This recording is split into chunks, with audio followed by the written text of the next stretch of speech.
Good afternoon everybody. அன்பு நண்பர்களுக்கு வணக்கம்.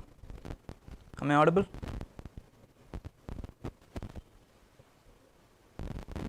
Yes, good afternoon.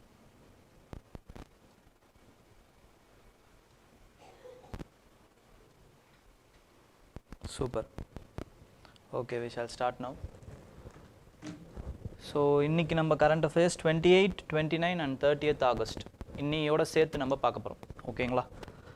So first என்ன அப்படினு பாத்தீங்கன்னா it is with respect to establishing the carbon market அதுக்கப்புறம் cap and trade mechanism இந்த மாதிரிலாம் சொல்லுவாங்க.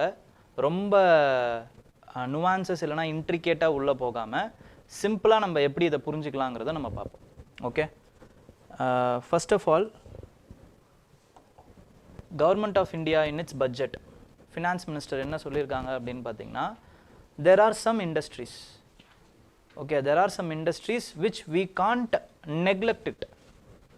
ஏன் neglect பண்ண முடியாதுன்னா we have to grow because there is another social objective for the government. என்ன social objective அப்படிங்கிறது? It is to abate the poverty. எல்லா மனுஷங்களையும் எல்லா citizens of இந்தியாவையும் நம்ம வறுமை கோட்டுக்கு மேலே உயர்த்த வேண்டிய கட்டாயத்திலையும் கடமையிலையும் ஒவ்வொரு கவர்மெண்ட்டும் இருக்கு. ஓகேங்களா? அப்போ வறுமை கோட்டுக்கு மேலே உயர்த்தணும் அப்படின்னா we need development. For that development, industry is must. Industry இருக்கணும்னா எலக்ட்ரிசிட்டி இருக்கணும்னா இல்லை கன்ஸ்ட்ரக்ஷன் இருக்கணும்னா we need some important carbon emitting industries, which is steel and iron, அப்புறமா வந்து cement industries. இந்த மாதிரி சில carbon emitting intensive industries we need. So these industries are called as hard to abate industries. ஓகேங்களா? But at the same time we have a principle or we have global agenda. என்ன global agenda? Within 2070, for all the countries it is 2050. For all the countries it is 2050.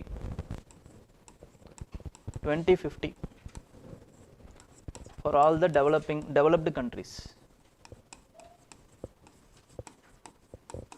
That is to achieve net zero.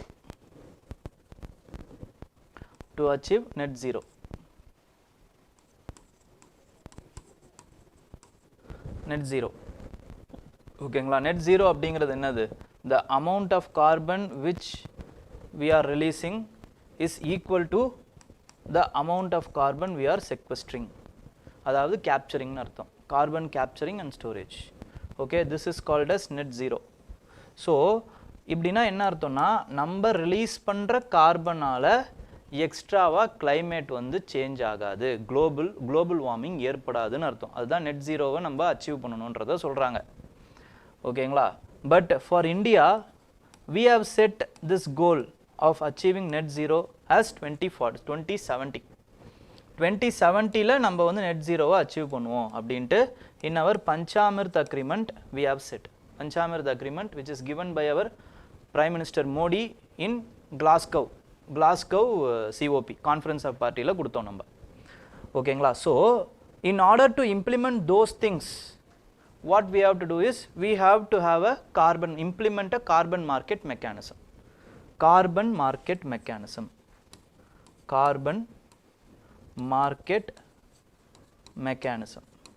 So carbon market அப்படிங்கிறது என்னது? This is a intensive, ஓகேங்களா, incentives. The carbon market is nothing but incentives.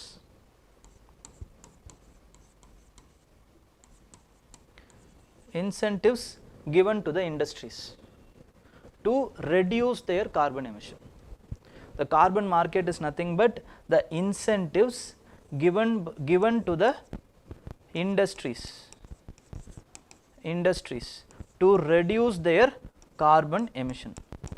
There are many mechanisms. நிறைய mechanisms இருக்கு. ஓகேங்களா? Carbon மார்க்கெட்ல நிறைய mechanisms இருக்கு. அது எல்லாத்தையுமே எதுல கொண்டு வராங்க, எப்படி அது பாப்புலர் ஆகுது அப்படின்னு பாத்தீங்கன்னா it is with respect to Kyoto Protocol.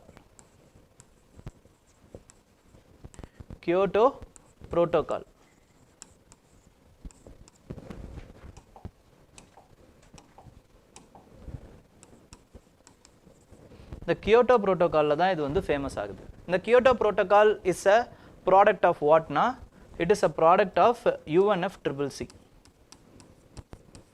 United Nations Framework for the Conference of Climate Change, Convention on Climate Change. ஓகேங்களா? இந்த ப்ராடக்டோடைய இந்த கன்வென்ஷனுடைய ஒன் ஆஃப் த எய்முடைய இதுதான் என்ன அப்படின்னு பார்த்தீங்கன்னா கியோட்டோ புரோட்டோகால். ஓகே, இதை ரொம்ப டீட்டெயில்டாக நான் போக விரும்பல. But this is a product of Earth Summit. Earth Summit 1991 ஒரு எர்த் சப்மிட் வருது, பிரேசிலில் நடக்குது. அந்த அதில் ஒன் ஆஃப் த ப்ராடக்ட் தான் இது. இதோட எய்ம் என்ன அப்படின்னு பார்த்தீங்கன்னா to reduce the to compact the climate change. To compact the climate change. அப்போ காம்பேக்ட் த கிளைமேட் சேஞ்ச் தான் என்ன பண்ணணும்னா, கிளைமேட் சேஞ்ச் எதனால் ஆகுது? It is because of the releasing of the CO2 or other greenhouse gases. So இந்த greenhouse gases நம்ம என்ன பண்ணணும்னா எமிஷனை கம்மி பண்ணணும். அதுக்கு என்ன பண்ணுறாங்கன்னா எல்லாரும் இதோட மெம்பர்ஸ்ன்னு சில பேர் இருப்பாங்கள்ல, அவங்கெல்லாம் ஒன்றா கூடி 3வது வருஷம், இது வந்து 1994 வந்து ஒரு கேம் இன்டு ஃபோர்ஸ். அப்போது 1995 ஃபஸ்ட்டு கான்ஃபரன்ஸ் வருது, 96 செகண்ட் கான்ஃபரன்ஸ், 97 கியோட்டோ புரோட்டோகால் வருது. இந்த கியோட்டோ புரோட்டோகாலில் என்ன பண்ணுறாங்கன்னா they are dividing the countries into annex A, annex B, annex 1, annex A, அப்புறம் அனெக்ஸ் பி அப்படின்னு பிரிக்கிறாங்க. ஓகேங்களா? இவங்க எல்லாருக்குமே என்ன பண்ணுறாங்க அப்படின்னு பார்த்தீங்கன்னா இந்த அனெக்ஸ் 1 கண்ட்ரீஸுக்கும் அனெக்ஸ் ஏ கண்ட்ரீஸுக்குமே வந்து பைண்டிங் டார்கெட்ஸ் கொடுக்குறாங்க. ஓகேங்களா? நீங்கள் 2005க்கு முன்னாடி எவ்வளோ வந்து கார்பன் எமிட் பண்ணியிருந்தீங்களோ அதிலிருந்து கம்மி பண்ணணும் அப்படிங்கிற மாதிரி சில பைண்டிங் டார்கெட்ஸை கொடுக்குறாங்க. அனெக்ஸ் பியில் இருக்க கண்ட்ரீஸுக்கு வந்து பைண்டிங் டார்கெட் கிடையாது, வாலண்டரி டார்கெட் தான். அப்போ இவங்க யார் அப்படின்னு பார்த்தீங்கன்னா டெவலப்டு கண்ட்ரீஸ் ப்ளஸ் கொஞ்சம் அந்த டிரான்சிஷன் ஸ்டேஜில் இருக்கக்கூடிய developing countries. For example Brazil மாதிரியான கண்ட்ரீஸ், இவங்க எல்லாருமே வந்து அனெக்ஸ் ஏல இருக்காங்க. அனெக்ஸ் பியில் யார் இருக்காங்க அப்படின்னு பார்த்தீங்கன்னா டெவலப்பிங் கண்ட்ரீஸ் ப்ளஸ் அதுக்கப்புறம் லீஸ்ட் டெவலப்டு கண்ட்ரீஸ். அனெக்ஸ் பியில் வந்து இந்தியா மாதிரியான கண்ட்ரீஸு, அதுக்கப்புறமா வந்து லீஸ்ட் டெவலப் கண்ட்ரீஸ் மாதிரி ஆஃப்ரிக்காவில் இருக்க கண்ட்ரீஸ், இவங்கெல்லாம் வந்து அனெக்ஸ் பியில் இருக்காங்க. ஓகேங்களா? This is because of the principle called as common but differential responsibility. Common responsibility to reduce the carbon emission, but it should be differential because there are some countries which are historically releasing the carbon dioxide. ரொம்ப வருஷமா from the age of industrial revolution you are releasing the carbon dioxide. ஓகேங்களா? நாங்க இப்போதான் release பண்றோம். And we have our objective of development. So we have more we want to have more time to the transition. இந்த டிரான்சிஷனுக்கு பேர் தான் என்னன்னு பார்த்தீங்கன்னா just transition.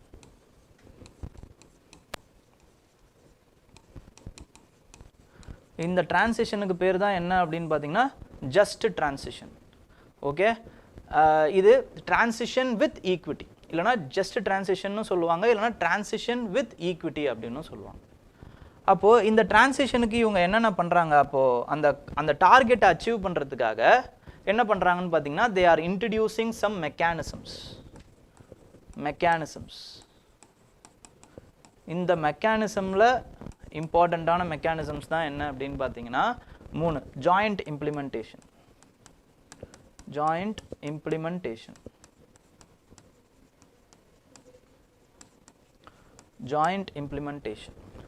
Next is it is called as clean development mechanism. Joint implementation, clean development mechanism, and there is another term which is called as cap and trade. இந்த 3 mechanism தான் என்னன்னு பார்த்தீங்கன்னா Kyoto புரோட்டோகாலோடைய mechanisms to reduce, இது மெக்கானிசம்ஸ்னு சொல்லலாம், இல்லைனா carbon மார்க்கெட்னு சொல்லலாம், to reduce the carbon efficiency. ஓகேங்களா? Carbon எமிஷன்ஸை reduce பண்ணுறதுக்காக. இந்த ஜாயிண்ட் இம்ப்ளிமெண்டேஷன்றது என்னென்னா ஒரு 2 டெவலப்டு கண்ட்ரீஸ் அவங்களுக்குள்ளே வந்து இருக்கிற அந்த மெக்கானிசம். அதாவது வந்து இப்போ ஒரு கண்ட்ரி ஏ இருக்காங்க, கண்ட்ரி பி இருக்காங்க. For example USA, UK. யூஎஸ்ஏவுக்கு வந்து ஒரு எமிஷன் டார்கெட் இருக்கும், அவங்களால அதை அச்சீவ் பண்ண முடியலன்னா இவங்க என்ன பண்ணலான்னா they can fund to fund a project, green project in UK. ஓகேங்களா? அப்போ அந்த green project வந்து என்ன ஆயிருக்கும் அப்படின்னு பார்த்தீங்கன்னா, அந்த green project வரலன்னா அந்த இடத்துல வந்து வேற ஏதாவது ஒரு thermal power plant வந்திருக்கும், which would have increased the carbon emission. அப்போ அதை குறைச்சிருக்காங்கல்ல, அந்த குறைச்சதுக்கான அந்த சர்டிஃபிகேட்டை USA வந்து வாங்கிக்கும். இதுதான் ஜாயிண்ட் இம்ப்ளிமெண்டேஷன். அதே மாதிரி CDM வந்து என்ன அப்படின்னு பார்த்தீங்கன்னா, இதே விஷயத்தை developed country will implement it in a developing or least developed country. ஓகேங்களா? இந்த UK வந்து இந்தியாவில் இந்த ப்ராஜெக்டை பண்ணுது அப்படின்னா then it is called as clean development mechanism. Okay, for that project UK will receive emission units ன்னு அவங்க வந்து வாங்கிக்குவாங்க. This will be used for their target reduction. ஓகேங்களா? ஆனால் இன்னொரு ஃபேக்ட் என்ன அப்படின்னா, எக்ஸாம்பிளுக்காக தான் யூஎஸ் சொல்கிறேன். US is not a member of Kyoto ப்ரோட்டோக்காலில் யூஎஸ் சேரவே இல்லை. ஓகேங்களா? Next is cap and trade. Cap and trade அப்படிங்கிறது ஒவ்வொரு இண்டஸ்ட்ரீஸுக்கும் என்ன பண்ணுவாங்க அப்படின்னு பார்த்தீங்கன்னா, இண்டஸ்ட்ரீஸுக்கோ இல்லை செக்டார்ஸுக்கோ they will provide a cap. Okay, for example இப்போ ஸ்டீல் அப்படின்னா you have to release only 1000 tons of carbon dioxide equivalent. Carbon dioxide na not only carbon dioxide, every greenhouse gas, there are 6 greenhouse gases இருக்கு. அந்த 6 greenhouse gases-க்கும் சேர்த்து தான் carbon dioxide equivalent-ல தான் அதை வந்து measure பண்ணுவாங்க. ஓகேங்களா? அதுக்கு ஈக்குவலாக வந்து நீங்கள் வந்து ரிலீஸ் பண்ணிடலாம் ஒரு ஸ்டீல். ஓகேங்களா? ஒரு வருஷத்துக்கு 1 இயருக்கு ஸ்டீல் இருக்கிற எல்லா ஸ்டீல் இண்டஸ்ட்ரீஸும் இன் தட் பர்டிகுலர் கண்ட்ரி அப்படிங்கிற மாதிரி கேப் பண்ணுவாங்க. ஓகேங்களா? இப்போ அப்போ என்ன பண்ணுவாங்கன்னு பார்த்தீங்கன்னா, ஒவ்வொரு ஸ்டீல் இண்டஸ்ட்ரீஸுமே வந்து அவங்க கெப்பாசிட்டிக்கு ஏற்ற மாதிரி அவங்க they have to release their carbon.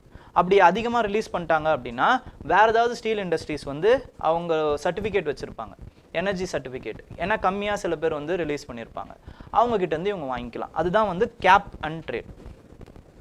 Okay, and இந்தியாவும் இந்த மாதிரி ஒரு மெக்கானிசமை வந்து இன்ட்ரடியூஸ் பண்ணுறாங்க இன் 2012. ஓகேங்களா? National mission for energy efficiency அப்படின்னு ஒரு மிஷனை வந்து 2012 வந்து போடுறாங்க. அதில் வந்து பார்த்தீங்கன்னா one of the mechanism is called as perform, achieve and trade. Perform, achieve and trade. ஓகேங்களா? This is to enhance the energy efficiency. இதுக்கும் கேப் அண்ட் ட்ரேடுக்கும் நிறைய வித்தியாசம் இருக்குது. ஓகேங்களா? கேப் அண்ட் ட்ரேடில் பொறுத்த வரைக்கும் என்ன அப்படின்னு பார்த்தீங்கன்னா, they will have a fixed target. ஓகேங்களா?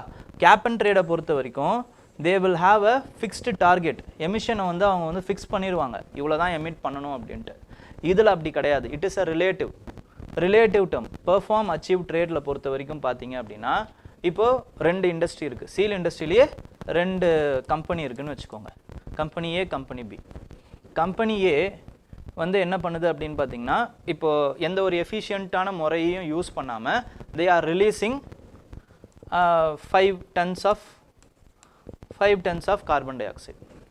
Okay, company B irukanga, they are employing some efficiency in their emission methods, so they are reducing 1 ton of carbon dioxide. Appo they are releasing in the same capacity, steel capacity la avanga vandu enna pandranga appdin pathina, they are releasing 4 tons of carbon dioxide. So they will get one certificate, emission certificate, that can be traded in the market. That's all. This can be used as a incentive மாதிரி அவங்களுக்கு இது கிடைக்கும், perform, achieve, trade. But இங்கே பார்த்தீங்க அப்படின்னா compulsory, mandatory, the ceiling is fixed, இவ்வளோ தான் உங்களோட சீலிங். அப்போ இதை மீறுறாங்க அப்படின்னா தட் இஸ் ஃபைன். இங்கே அப்படி கிடையாது. இங்கே இவங்க இந்த எக்ஸ்ட்ரா காசுக்காக வேணும்னா இவங்க வந்து அந்த எஃபிஷியன்சியை வந்து மேற்கொள்ளலாம். அதுதான் இதுக்குமான டிஃபரன்ஸ். இப்போ என்ன சொல்லியிருக்காங்க இதில் அப்படின்னு பார்த்தீங்கன்னா, we are moving into energy efficiency டார்கெட்லேருந்து now we are going to move to emission targets அப்படின்னு சொல்லியிருக்காங்க. because of our commitment to the COP. பஞ்சாமிர்த அக்ரிமெண்ட்டில் 2070 நம்ம இந்த மாதிரி நெட் ஜீரோவுக்கு வரணும்னா இப்போத்துலேருந்தே நம்மளோட அந்த எனர்ஜி எஃபிஷியன்ட், எனர்ஜி இன்டென்சிவ் இண்டஸ்ட்ரீஸை வந்து அடுத்தடுத்த கட்டத்துக்கு கொண்டு போகாமல் அது நடக்க, அதனால் இதை பண்ணுறாங்க. ஓகேங்களா?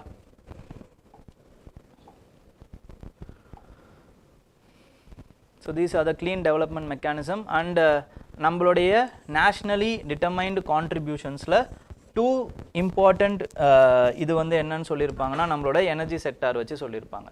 ஓகேங்களா? Next is with respect to என்னென்ன nationally intended nationally determined contributions என்னென்ன அப்படிங்கிறத ஒரு 8 இன்டெண்டட் நேஷ்னலி கான்ட்ரிபியூஷன்ஸ் இருக்குது. அது எல்லாத்தையுமே கொடுத்துருக்கேன், நீங்கள் ஒரு வாட்டி வந்து செக் பண்ணிக்கலாம். ஓகே,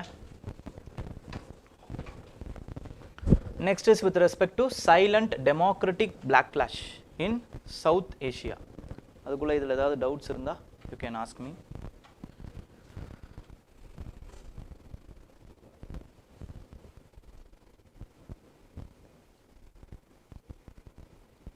ஏதாவது டவுட்ஸ் இருக்கா? இல்லை.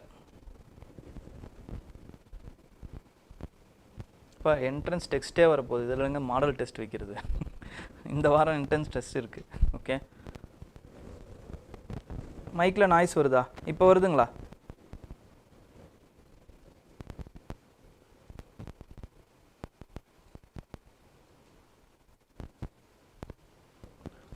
சார், டுடே ஹிஸ்ட்ரி கிளாஸில் இன்வேடர்ஸ் கிட்ட ராஜ்புட் லாஸ்ட் ஆக அவங்க பிராமணிசம் ஃபாலோ பண்ணதில் கடல் தாண்டி போகலன்னு சொன்னீங்க. பட் சவுத் சைடில் சோலாஸ் பிராமணிசம் ஃபாலோ பண்ணலையா சார்? தே எக்ஸ்டெண்ட் தேர் டெரிட்டரி. நெக்ஸஸ் வந்து அந்த அளவுக்கு இல்லை. ஓகேங்களா? சோலாஸுக்கும் பிராமணாஸுக்குமே வந்து நெக்ஸஸ் வந்து அந்த அளவுக்கு இல்லை. அந்த சைடில் வந்து பார்த்தீங்க அப்படின்னா வந்து ராஜ்புட்ஸுக்கும் பிராமணாஸுக்கும் அந்த அளவுக்கு நிறைய நெக்ஸஸ் இருந்துச்சு. ஓகேங்களா? அது ஒன் ஆஃப் த ரீசன்னு நான் சொல்கிறேன். ஓகேங்களா? ஏன்னா அங்கேருந்து தான் நார்த்தில் இருந்து தான் சவுத்துக்கு வந்துச்சு பிராமணிசம். ஓகே, இங்கேருந்து அங்கே போகல. ஸோ அங்கே வந்து ரொம்ப விகரஸாக இருந்த காலத்தில் இங்கே லீனியண்ட்டாக இருந்துச்சு. அப்புறம் அங்கேருந்து இங்கே அந்த லேட்டர் மெடிவல் பீரியடில் ரொம்ப இங்கேயுமே வந்து விகரஸான பிராமணிசம் வர ஆரம்பிச்சிருச்சு. ஓகேங்களா? இப்பயும் மைக்கில் சவுண்டு கேட்குதுங்களா?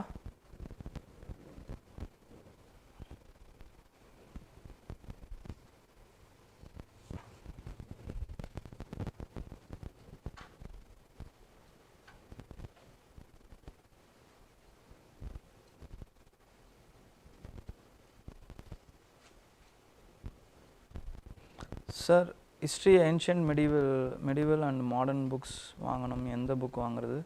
என்சிஆர்டி தான், ஓல்டு என்சிஆர்டியே வாங்குங்க. ஓகே, நாய்ஸ் வருது, நான் வேறு இது மாற்றுறேன். ஓகே,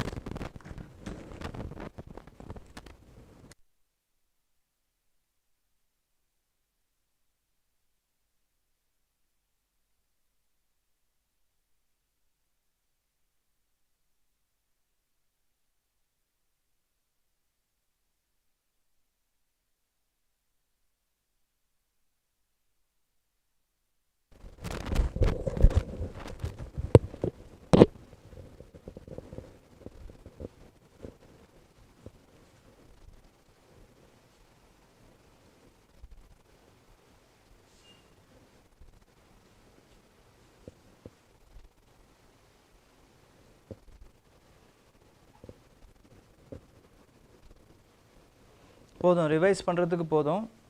நீங்கள் படிச்சுட்டே இருங்க. Don't worry about the films and all. Okay, இப்போதைக்கு உங்களால் எவ்வளோ முடியுதோ முடிங்க. ஓகே ஓகே, இப்போது நம்ம ஆரம்பிச்சிடலாம், அடுத்த இதுக்கு போயிடுவோம். ஓகே, சைலண்ட் டெமோக்ராட்டிக் பிளாக்லாஷ் அப்படிங்கிறது என்ன அப்படின்னு பார்த்தீங்கன்னா, it is the what to say, திரும்பி வருது. டெமோக்ரஸி வந்து என்ன ஆகுது அப்படின்னு பார்த்தீங்கன்னா, it is coming back to South Asia. அதுவும் வந்து சைலண்ட்டாக வருது. எப்படியெல்லாம் வருது அப்படிங்கிறது தான் இந்த இதில் சொல்லியிருக்காங்க. ரொம்ப பெரிய இம்பார்ட்டண்டான ஆர்டிக்கல் கிடையாது, but democracy and is aspects என்னென்ன அப்படிங்கிறதுக்கான ஒரு இம்பார்ட்டண்ட்டான ஆர்டிக்கல் தான். ஓகே, அந்த ஆஸ்பெக்ட்ஸ் எல்லாம் நீங்கள் தெரிஞ்சுக்கலாம், அவ்வளோதான். ஸோ ஃபஸ்ட்டு ஆஸ்பெக்ட் ஆஃப் டெமோக்ரஸியில் நமக்கு வந்து ஹிஸ்டாரிக்கல் பேக்ரவுண்ட் நம்ம எடுத்துக்கிட்டோம். இந்தியாவுக்கும் பாகிஸ்தானுக்கும் நம்ம டெமோக்ரஸி எப்படி இந்த 75 இல்லை, இப்போ 78 ஆகிடுச்சு, 78 இயர்ஸ் ஆஃப் இண்டிபெண்டன்ஸில் எப்படியெல்லாம் மாறி இருக்கு அப்படிங்கிறத நம்ம பார்க்கலாம். So first of all, there is a common thing with respect to these two countries. என்ன? first thing is with respect to the colonial legacy. அது மட்டும்தான் காமனாலிட்டி. மற்ற எதுவுமே வந்து காமன் கிடையாது இந்த ரெண்டு கண்ட்ரீஸ்க்கும். ஓகேங்களா? With respect to aspects of the டெமோக்ரஸியில் நான் சொல்கிறேன். இனிஷியலி ரெண்டு பேருமே வந்து இண்டிபெண்ட் ஆகுறாங்க. But from the day go important leaders of Pakistan ஒன்று செத்து போயிடுறாங்க, அப்படி இல்லைனா என்ன ஆகுறாங்க அப்படின்னு பார்த்தீங்கன்னா அசாசினேட் பண்ணப்படுறாங்க. ஓகேங்களா, அசாசினேட் பண்ணப்படுறாங்க. அதனால் ஒரு டால் கிரேட் சிவிலியன் லீடர் இங்கே நேரு இருந்தா மாதிரி பட்டேல் இருந்தா மாதிரி அங்கே யாரும் இல்லாமல் போயிடுறாங்க. So absence of that tall great civilian leader என்ன ஆகுது அப்படின்னு பார்த்தீங்கன்னா மிலிட்ரி வந்து ஃபோர் ஃப்ரண்ட்டுக்கு வந்துடுது. ஸோ அதனால் ஃப்ரம் த டே கோ அவங்களால வந்து ஒரு டெமோக்ராட்டிக் ரூட்ஸை அந்த இன்ஸ்டிடியூஷன்ஸை ஸ்ட்ராங்காக பில்டு பண்ண முடியல பாகிஸ்தானால். பட் இந்த இந்தியாவில் பொறுத்த வரைக்கும் அப்படின்னு பார்த்தீங்கன்னா அவர் ஃபவுண்டிங் ஃபாதர்ஸ், த விஷனரி ஃபவுண்டிங் ஃபாதர்ஸ் என்ன பண்ணுறாங்கன்னா இன்ஸ்டிடியூஷனல் பில்டிங்கை வந்து கரெக்டாக பண்ணுறாங்க. ஓகேங்களா, அதனால தான் India is a island of democracy in the autocratic South Asia. ஓகேங்களா, India is seen as a island of democracy in the autocratic South Asian region. நம்ம சுற்றி பாருங்கள், ஸ்ரீலங்கா, மியான்மர், அதுக்கப்புறம் இந்த சைடில் பாகிஸ்தான், எல்லாருமே ஆப்கானிஸ்தான், இவங்க எல்லாருமே as fallen into the traps of autocracy இல்லைனா அத்தாரிட்டேரியன் ரூல். ஒரே ஒரு எக்ஸப்ஷன் தான் இந்தியாவில் with respect to emergency period. அதை தவிர்த்து மற்ற டைம் எல்லாமே there is a smooth transition of the democratic process. ஓகேங்களா, அப்போது அந்த டெமோக்ரஸியை நிலைநாட்டுறதுக்கு என்னென்ன தேவை அப்படின்னு பார்த்தீங்கன்னா ரொம்ப இம்பார்ட்டண்ட்டான விஷயம் it is with respect to free and fair election. ஓகேங்களா, அப்போ அந்த எலக்டோரல் ப்ராசஸ் எப்படி இருந்திருக்கு அப்படின்னு பார்த்தீங்கன்னா it is good with respect to India. ஏன்னா we have அதே மாதிரி important institution which is the election commission of India. அந்த election commission of India to ensure free and fair election it has given by the constitution enormous amount of powers. Enormous amount of power வந்து அவங்க கான்ஸ்டியூஷன்லேயே கொடுத்துருக்காங்க election commission of இந்தியாவுக்கு. So என்ன ஆகுது அப்படின்னு பார்த்தீங்கன்னா பிகாஸ் ஆஃப் திஸ் அந்த institution as ensured free and fair election. அப்படின்னா என்ன சார் அர்த்தம்? இப்போ இருக்கக்கூடிய ruling party should have some legitimacyயும் இருக்கணும், அதே நேரத்தில் should have a fair chances to lose. ஓகேங்களா, fair chance to lose to the opponent. அப்படி இருந்தால் then it is called as free and fair election. அதே மாதிரி டிரான்சிஷன் ஆஃப் பவரும் எப்படி இருக்கணும்னு பார்த்தீங்கன்னா ஸ்மூத்தாக இருக்கணும். Sometimes there are some complaints. ஓகேங்களா, என்ன கம்ப்ளைண்ட்ஸ் வரும் அப்படின்னு பார்த்தீங்கன்னா அந்த டைமில் வந்து ரிக்கிங் இருந்துச்சு. ஓகேங்களா, ரிக்கிங் இருந்துச்சு, அதுக்கப்புறமா வந்து பூத் கேப்சரிங் இருந்துச்சு, அதெல்லாம் அப்புறம் கள்ள ஓட்டு போட்டாங்க, இந்த மாதிரியான கம்ப்ளைண்ட்ஸு. இப்போ என்ன ஆகுது அப்படின்னு பார்த்தீங்கன்னா it is the distrust in the election machine. ஓகேங்களா, அந்த மிஷினில் வந்து டிஸ்ட்ரஸ்ட் இருக்குது. ஓகே, அதையும் சரி பண்ணுறதுக்காக தான் விவிபேட் அந்த மாதிரியான விஷயங்கள்லாம் கொண்டு வராங்க. But we have to wait and see the technology where it takes us. Okay, so electoral process இங்கே பார்த்தீங்கன்னா ரொம்ப ஃப்ரீ அண்ட் ஃபேர், அங்கே பார்த்தீங்கன்னா அப்படி கிடையாது. It has been controlled by the military. Okay, and then இந்த மிலிட்ரிலையும் பார்த்தீங்க அப்படின்னா சிவிலியன் மிலிட்ரி ரிஃப்ட் இல்லைனா ட்ரிஃப் வந்து முதல்ல இருந்தே அங்கே ஸ்டார்ட் ஆயிடுச்சு. Because from the very beginning we have won the war. Kargil வாராக இருக்கட்டும், இல்லைனா வந்து காஷ்மீர் வாராக இருக்கட்டும், 47 இருக்கட்டும், இல்லை 71 இருக்கட்டும், 65 இருக்கட்டும், இந்த மாதிரி பேட்டில்ஸாக இருக்கட்டும், வார்ஸாக இருக்கட்டும், வி ஹவ் ஒன். பட் அந்த சைடில் military establishment has lost to us. So என்ன பண்ணுறாங்க அப்படின்னு பார்த்தீங்கன்னா they are blaming the civilian establishment for their loss. Okay, மக்களுமே வந்து they are tired of the administrative structure. அப்போ அந்த மக்கள் வந்து என்ன பண்ணுறாங்கன்னா they are trusting the military till ஒரு 2022 வரைக்குமே வந்து they are trusting the military to provide them a good governance. கவர்னன்ஸை கொடுக்கறதுக்கு யாரை ட்ரஸ்ட் பண்ணுறாங்க மக்கள் அப்படின்னு பார்த்தீங்கன்னா it is the military architecture in Pakistan. ஆனால் நம்ம என்ன பண்ணுறோன்னா we are trusting in our civilian architecture. இதுக்குமே ஒரு இம்பார்ட்டண்ட்டான டிஃப்ரென்ஸ் இருக்குங்க. என்ன அப்படின்னா when we are tracing from the administration இல்லைனா வந்து origin of the political party, ரொம்ப பெரிய பொலிட்டிக்கல் பார்ட்டி ப்ரீ இண்டிபெண்டன்ஸில் சொல்கிறேன், it is Congress. It has been established in 1885. 1885 வந்து காங்கிரஸ் வந்து உருவாகுது. ஆனால் அந்த டைமில் உருவாக்குறது யார் அப்படின்னு பார்த்தீங்கன்னா இட் இஸ் த எலைட்டிஸ்ட், படித்த ரொம்ப எலைட்டாக இருந்த ஒரு சமூகம் தான் வந்து அந்த காங்கிரஸை உருவாக்குது. ஓகேங்களா? பட் அந்த டிரான்சிஷன் ஆஃப் த லீடர்ஷிப் இருக்குது பார்த்தீங்களா, அது காங்கிரஸில் வந்து பீரியாடிக்காக நடந்துக்கிட்டே இருந்துச்சு. எலைட் மாடரேட்ஸாக இருந்தாங்க. அதுக்கப்புறம் the leadership has been captured by the extremist. அதுக்கப்புறம் அடுத்த கட்டத்துக்கு வராங்க, the leadership has been captured by the even more extremist like Gandhi. அதுக்கப்புறம் அடுத்த கட்டத்துக்கு வராங்க, த சோஷியலிஸ்டிக் லீடர்ஷிப் லைக் சுபாஷ் சந்திர போஸ், நேரு, ஜவஹர்லால் நேரு. இவங்க வந்து அந்த இதுவை கேப்சர் பண்ணுறாங்க.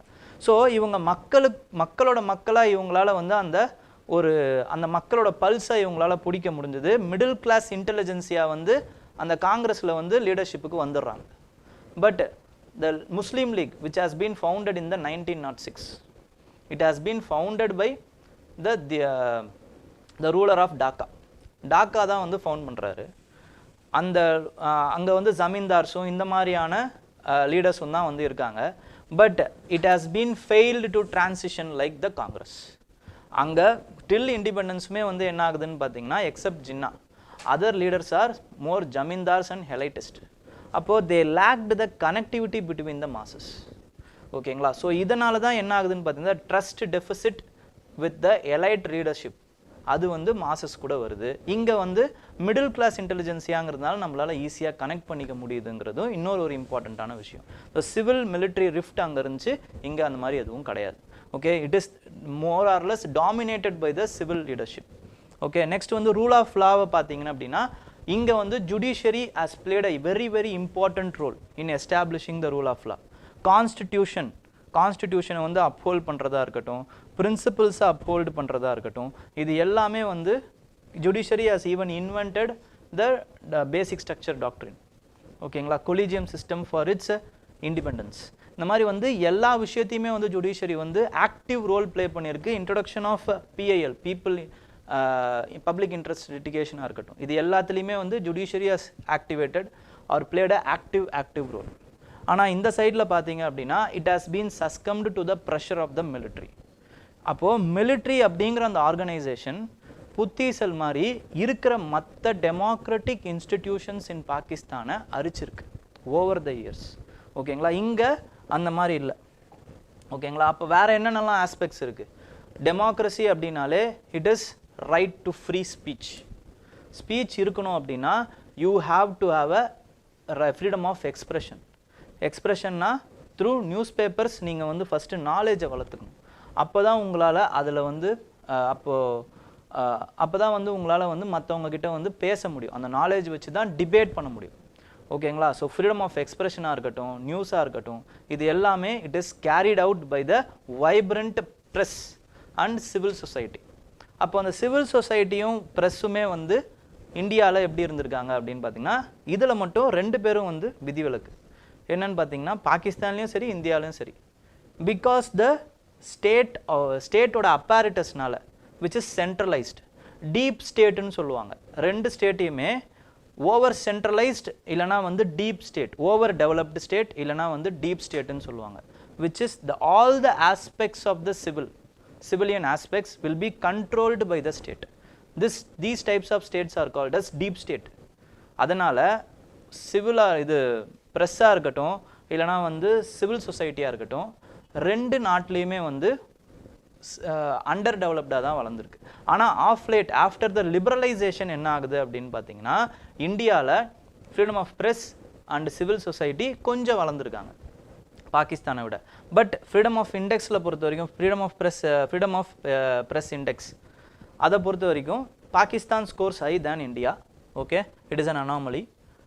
நெக்ஸ்ட் வந்து பார்த்தீங்க அப்படின்னா பொலிட்டிக்கல் ப்ளூரலிசம். இங்கே வந்து பார்த்தீங்க அப்படின்னா வந்து இட் ஹாஸ் பீன் எலைட்டிஸ்ட். பாகிஸ்தானில் பொறுத்த வரைக்கும் ஒரு 2 or 3 families rules the country. But இங்கே அப்படி கிடையாது. There are many parties and we have different eras of coalition. Single party இதுவாக தான் வந்து வருது. ஓகேங்களா? இந்தியாவில் காங்கிரஸோட டாமினன்ஸ் தான் ஃபஸ்ட்டு உதயம் ஆகுது. From the freedom till 1967 it is one party rule. Virtually constitutionally நிறைய பார்ட்டிஸ் இருந்தாங்க, but they are sidelined by the Congress. But after that என்ன ஆகுது அப்படின்னு பார்த்தீங்கன்னா, there are the emergence of regional parties வந்து எமர்ஜ் ஆகுறாங்க. இவங்க என்ன பண்ணுறாங்க அப்படின்னு பார்த்தீங்கன்னா they are condemning the centrality of the Congress. So அதுக்கப்புறம் கொஞ்சம் கொஞ்சமாக காங்கிரஸும் இன்டர்னலாக உடையுது, நிறைய ரீஜனல் பார்ட்டிஸ் வருது. And after 1990 there is a era of coalition till 2014 and again the era of coalition has started. ஓகேங்களா? ஸோ இந்த மாதிரி வந்து ஒரு வைப்ரண்ட் மல்டி பார்ட்டி சிஸ்டமாக வந்து காங்கிரஸில் இருந்திருக்காங்க, இது இந்தியாவில் இருக்காங்க. பட் பாகிஸ்தானில் அந்த மாதிரி கிடையாது. It has been ruled by only 3 to 4 families. Musharraf Sharif ஃபேமிலிஸாக இருக்கட்டும், இல்லைனா வந்து பூட்டோ ஃபேமிலியாக இருக்கட்டும், இந்த மாதிரி வந்து 2-3 ஃபேமிலிஸ் தான் இருக்காங்க. Okay. And citizens participation is also high in India. One vote 1 people 1 value. இதை வந்து இந்தியாவில் ரொம்ப சூப்பராக ஃபாலோ பண்ணுறாங்க. அண்ட் அர்பன் கம்பேர் பண்ணும்போது ரூரல் பீப்புள் ஆர்வமாக வந்து ஓட் பண்ணுறாங்க. ஓகேங்களா?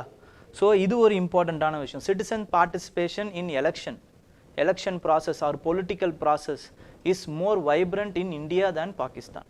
So these are all aspects of democracy. அந்த ஆஸ்பெக்ட்ஸ் ஆஃப் டெமோக்ரஸியில் இந்த மாதிரி ஹெட்டிங் போட்டு you have to write. Okay. Next is with respect to civil லிபர்ட்டிஸாக இருக்கட்டும். இப்போது there are some corrosion in civil liberties. ஓகேங்களா? முதல்லலாம் நம்மளால் ஈஸியாக டெல்லிலையும் சரி இல்லை வேற எங்கன்னா சரி நம்மளால் வந்து போராட்டம் பண்ண முடியும். இப்போ கொஞ்சம் கம்மியாக இருக்குது. ஓகேங்களா? But it is again black splash. ஓகேங்களா? டெமோக்ரஸி வந்து திருப்பி வர்றதுக்கான அறிகுறிகள் என்ன அப்படின்னு பார்த்தீங்கன்னா, த ரூலிங் பார்ட்டியை வந்து டவுன் சைஸ் பண்ணியிருக்கோம் நம்ம. ஓகேங்களா? This is one of the important signs of democracy. அங்கேயுமே என்ன ஆயிருக்கு அப்படின்னு பார்த்தீங்கன்னா, ஆன்டி எஸ்டாப்ளிஷ்மெண்ட்டுக்கு எதிரான அந்த கிளர்ச்சி வந்து பாகிஸ்தான்லேயுமே இருக்குது. ஓகேங்களா? இதுவுமே ரொம்ப important. Next is with respect to democratic resilience அப்படின்னும் பொழுது ஏன் வந்து இந்த டெமோக்ராட்டிக் ஆஸ்பெக்ட் வந்து இப்போ சவுத் ஏஷியாவில் திருப்பி வந்து உதயமாகுது அப்படிங்கிற அந்த விஷயம். It is because of the age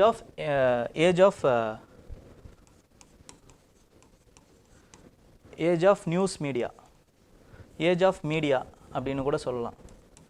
age of media அப்படிங்கிறது என்னன்னு பார்த்தீங்கன்னா சோஷியல் மீடியாவை நான் சொல்கிறேன். Age of social media. ஓகேங்களா? ஏன்னா இந்த சோஷியல் மீடியானால் நமக்கு வந்து அந்த சிட்டிசன்ட்ரி அவேர்னஸ் வந்து நமக்கு வந்து இன்க்ரீஸ் ஆகிருக்கு. சிட்டிசன்ஸ் அவேர்னஸ், அதுவும் வந்து among the younger generations. So they can value the systems. ஓகேங்களா? இந்தியாவில் இப்படி இருக்குது, என் நாடு ஏன் இப்படி இல்லை? பாகிஸ்தானில் ஏன் இப்படி இருக்குது? பங்களாதேஷில் ஏன் இப்படி இருக்குது? ஓகேங்களா? அப்போ ஏன் என் நாடு இந்த மாதிரி இல்லைன்னு அவங்களால வந்து பார்க்க முடியுது. டெமோக்ரஸி இல்லாதனால தான் என் நாடு இப்படி இருக்குது, இது ரொம்ப கம்மியாக இருக்குது அப்படிங்கிறத அவங்களால பார்க்க முடியறதுனால தான் they want the democratic principles to be established in their country also. அவங்களோட கண்ட்ரிலையும் அந்த நடைமுறையை செயல்படுத்தணும்னு அவங்க நினைக்கிறாங்க. ஓகேங்களா? இதெல்லாம் வந்து with respect to it, the democratic resilience is increasing because of the increase in the citizenry awareness. Okay. Next is with respect to இது வந்து ஆகஸ்ட் 10 or 11ல வந்த நியூஸ்ன்னு நினைக்கிறேன். ஓகேங்களா? இந்த நியூஸில் பொறுத்த வரைக்கும் என்ன அப்படின்னு பார்த்தீங்கன்னா, the government of India is planning to introduce the latest TB regime which has been recommended by WHO. என்ன சொல்கிறாங்க அப்படின்னா, the WHO is recommending a regime called as BPAL or BPAL-M. ஓகேங்களா? it is nothing but a compoundium of medicines. அதாவது வந்து 1 or 3 மெடிசன்ஸை வந்து 3 or 4 மெடிசன்ஸை வந்து club பண்ணி they are giving to the TB patients. ஓகேங்களா? இதில் என்னென்ன அட்வான்டேஜஸ் இருக்குது அப்படின்னு பார்த்தீங்கன்னா, this is a combination, all oral combination of the drugs. ஓகேங்களா? இந்த காம்பினேஷன் ஆஃப் ட்ரக்ஸ் என்ன பண்ணுதுன்னா, it is reducing the administering of the drugs. ஓகேங்களா? ரெடியூசிங் டைமை வந்து ரெடியூஸ் பண்ணுது. ஃபர்ஸ்ட் இம்பார்ட்டண்ட்டான விஷயம், it is reducing the time. It is also decreasing the cost of the drugs. ஓகேங்களா? It is becoming cheaper and it is also producing good ரிசல்ட்டுமே வந்து நல்லா கொடுக்குது. ஓகேங்களா? It is already tested in Pakistan, south Africa, இந்த மாதிரியான ஏரியாஸில் இதை already test பண்ணி நல்ல ரிசல்ட் கொடுக்குது அப்படிங்கிறத நம்மளால் புரிஞ்சிக்க முடியுது. ஸோ இந்தியன் கவர்மெண்ட்டும் என்ன பண்ண போகிறாங்க அப்படின்னு பார்த்தீங்கன்னா இந்த பீப்பாலை வந்து இன்ட்ரடியூஸ் பண்ண போகிறாங்க அப்படிங்கிறது தான் ஆகஸ்ட் 10 or 11 வந்த நியூஸ். ஸோ இதுக்கு சம்மந்தமாக என்ன ஆகுது அப்படின்னு பார்த்தீங்கன்னா முன்னாள் எய்ம்ஸ் டைரக்டர் வந்து ஒரு ஆர்டிக்கல் எழுதுறார், இன்னைக்கு எழுதினார். ஓகேங்களா? இந்த ஆர்டிக்கலில் அவர் என்ன சொல்ல வர்றாருன்னா இந்த மாதிரியான initiative is the low hanging fruit. Low hanging fruit. இந்த டிபியை பொறுத்த வரைக்கும் இந்தியா தான் வந்து இருக்கிறதுலே வந்து ஹையஸ்ட் அஃபெக்டட். ஓகேங்களா? டிபியில் 27% ஆஃப் த டிபி பேஷண்ட்ஸ் வந்து லிவ்ஸ் இன் இந்தியா. பெரிய ப்ராப்ளம். ஓகேங்களா? It is followed by China which is only 9%. அப்போ டிபி பேஷண்ட்ஸ் வந்து இந்தியாவில் எவ்வளோ பேர் இருக்காங்கன்னு பாருங்கள். Okay, this is because of many problems. One of the important problem is with respect to the antibiotic resistance. ஓகேங்களா? Antibiotic resistance. இந்த antibiotic resistance வந்து டிபியில் ரொம்ப ரொம்ப பெரிய ப்ராப்ளத்தை ஏற்படுத்துது. இது ஏன் சார் வருது அப்படின்னு பார்த்தீங்கன்னா there are some reasons. First வந்து நம்ம ஒழுங்காக அந்த ட்ரக் ரெஜிமை ஃபாலோ பண்ணுறது இல்லை அப்படின்னா இது வரும். ஓகேங்களா? இந்த டிபி ட்ரக்கை வந்து நம்ம என்ன பண்ணணும்னா ஒரு நாளைக்கு நிறைய மாத்திரைகளும் அது இல்லாமல் வந்து மினிமம் 9 மாதத்துலேருந்து 12 மாதம் வரைக்கும் இதை போட வேண்டியதாக இருக்குது. தொடர்ந்து போடணும். அப்போது எக்கனாமிக் காஸ்ட் எவ்வளோ ஆகுதுன்னு பாருங்கள். அப்புறம் சோஷியல் காஸ்ட் எவ்வளோ ஆகுதுன்னு பாருங்கள். சோஷியல் காஸ்ட்னால் என்ன சொல்ல வரேன்னா இப்போ டிபி வந்துடுச்சு அப்படின்னா அவரை வந்து அவுட்காஸ்ட் மாதிரி பார்க்குற நிலமை தான் இன்னுமே வந்து இந்தியாவில் இருக்குது. எங்கடா நமக்கு வந்துருமோ அப்படின்ட்டு. ஏன்னா அது பரவற வியாதி. அப்போது லாஸ் ஆஃப் எம்ப்ளாய்மெண்ட்னால பயத்தினால என்ன பண்ணுவாங்கன்னா டிபி இருந்தாலுமே சொல்ல மாட்டாங்க. சொல்லாமல் அந்த வியாதியை அக்ரவேட் பண்ணக்கூடிய சூழ்நிலை வந்து அவங்களுக்கு ஏற்பட்டுரும். அது மட்டும் இல்லாமல் பீரியாடிக் செக்கிங் வந்து போக வேண்டிய சூழ்நிலை இருக்கும் டிபி பேஷண்ட்ஸுக்கு. இப்போ பீரியாடிக் செக்கிங்னா 2 வருஷத்துக்கு ஒரு வாட்டியோ 1 வருஷத்துக்கு ஒரு வாட்டியோ அவங்க போகணும். அப்படின்னும் பொழுது அவங்க என்ன ஆகும் அப்படின்னு பார்த்தீங்கன்னா loss of employment, again loss of எம்ப்ளாய்மெண்ட்டுக்கு இல்லைனா லாஸ் ஆஃப் பேல தான் அவங்க போகிற மாதிரி இருக்கும். ஏன்னா 25% அப்படின்னா கிட்டத்தட்ட நிறைய கோடி பேர்கள். அப்போது எல்லாருமே வந்து பணக்காரங்க கிடையாது, நிறைய ஏழைங்க தான் இருக்காங்க இந்தியாவில். அண்டு டிசீஸ் இஸ் அ நான் டிஸ்கிரிமினேட்டரி டிசீஸ். ஓகே, நிறைய பேருக்கு அதுவும் வந்து கூட்டமாக வாழக்கூடிய இடத்துல தான் நிறைய பரவும். ஓகேங்களா? அப்போது அந்த மாதிரியான ஏரியாஸில் நிறைய பரவும் போது அவங்க தே ஆர் இந்த டிஸ்அட்வான்டேஜ்டு லெவல். ஓகே, இதனால் வந்து என்ன ஆகுதுன்னு பார்த்தீங்கன்னா இந்த டிபி ரிஜிமில் நிறைய ப்ராப்ளம்ஸ் வருது. நெக்ஸ்ட் இம்பார்ட்டண்ட்டான ப்ராப்ளம் என்னன்னு பார்த்தீங்கன்னா lack of screening, lack of early screening. Lack of early screening ஒரு இம்பார்ட்டண்ட்டான ப்ராப்ளம். சரி, அதை இப்போ எப்படி இதை சரி பண்ணலாம்? இந்த மாதிரி ஒரு விஷயத்தை இம்ப்ளிமெண்ட் பண்ணுறோம். இது வந்து டிபி வந்து கண்டுபிடிச்சதுக்கப்புறமா இம்ப்ளிமெண்ட் பண்ண வேண்டியது. எப்படி சீக்கிரமாக கண்டுபிடிக்கணும் அப்படின்னா with the help of technology. With the help of technology you have to screen. Early screening வந்து ரொம்ப ரொம்ப இம்பார்ட்டண்ட். ஏர்லி ஸ்க்ரீனிங் ரொம்ப இம்பார்ட்டண்ட். அதே மாதிரி போர்ட்டபிள் எக்ஸ்ரே மிஷின் மாதிரி we have to introduce many technological tools. ஓகேங்களா? ஏஐ யூஸ் பண்ணணும். AI use பண்ணி ஏர்லி டிடெக்ஷன் பண்ணணும். அதே மாதிரி டார்கெட்டை வந்து ஸ்க்ரீன் பண்ணுறதுக்கு we have to also induce the GIS mapping methods. ஓகேங்களா? அப்போது எங்கே வந்து நிறைய கோமார்பிடிட்டி இருக்கிற பேஷண்ட்ஸ் எங்கே இருக்காங்க, வல்னரபிள் பேஷண்ட்ஸ் எங்கே இருக்காங்க. ஸோ இந்த மாதிரி வந்து இருக்கக்கூடிய பேஷண்ட்ஸை வந்து மேப் பண்ணி அவங்களுக்கு ஸ்க்ரீனிங், ஏர்லி ஸ்க்ரீனிங் நிறைய பண்ண வேண்டியதாக இருக்கும். ஓகேங்களா? These are the some important diagnostic tools which we have to introduce with respect to TB diagnosis. Okay. Next is with respect to connecting the dot with the visit of Kyiv visit or Ukraine visit. Ukraine பற்றி நம்ம நேற்றே வந்து ரொம்ப இன்டீட்டெயில்டாக பார்த்துட்டோம். But there are some leftovers. ஓகேங்களா? அந்த பெர்ஸ்பெக்டிவை இப்போ நம்ம பார்த்துருவோம். அப்போ உக்ரைனை பொறுத்த வரைக்கும் பார்த்தீங்க அப்படின்னா the வெஸ்ட் என்ன நினைக்கிறாங்க அப்படின்னா they wants us to be in support of them. ஓகேங்களா? இல்லைனா வந்து உக்ரைனை சப்போர்ட் பண்ணணும்னு நினைக்கிறாங்க. உக்ரைனை சப்போர்ட் பண்ணணும். India should support Ukraine because India is the leader or one of the important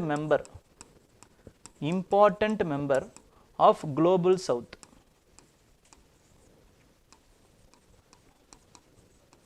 So what the West and Ukraine thinking is, if India condemns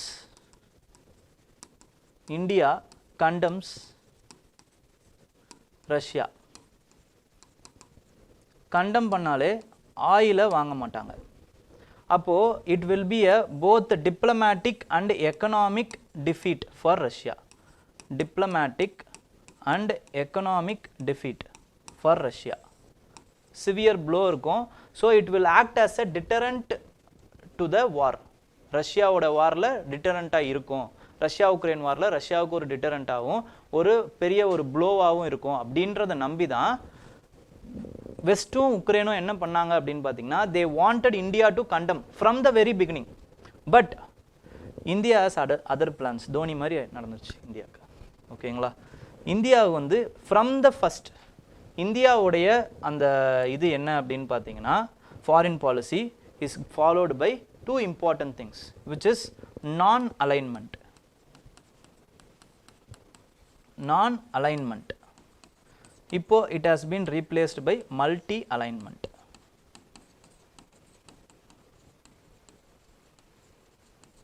Multi-alignment. ஏன்னா south கொரியாவுடைய ambassador என்ன சொல்றாரு அப்படின்னு பார்த்தீங்கன்னா, இந்தியாவால் குவாட்லையும் இருக்க முடியும், I2U2லையும் இருக்க முடியும், அதே நேரத்தில் ரஷ்யா கூடயும் அண்ட் SCO கூடயும் அவங்களால வந்து பேச்சுவார்த்தை நடத்த முடியும். ரஷ்யா SCOவில் யார் யார் இருக்காங்க, இதில் ஈரான் இருக்காங்க, அப்புறமா வந்து சைனா இருக்காங்க. So they are anti west. அவங்க கூடயும் மெம்பராக இருக்க முடியும், இவங்க கூடயும் அவங்களால மெம்பராக இருக்க முடியும். ஸோ நான் alignment has been transfer to the multi alignment now. But India follows this multi alignment. Plus what India follows is the strategic autonomy.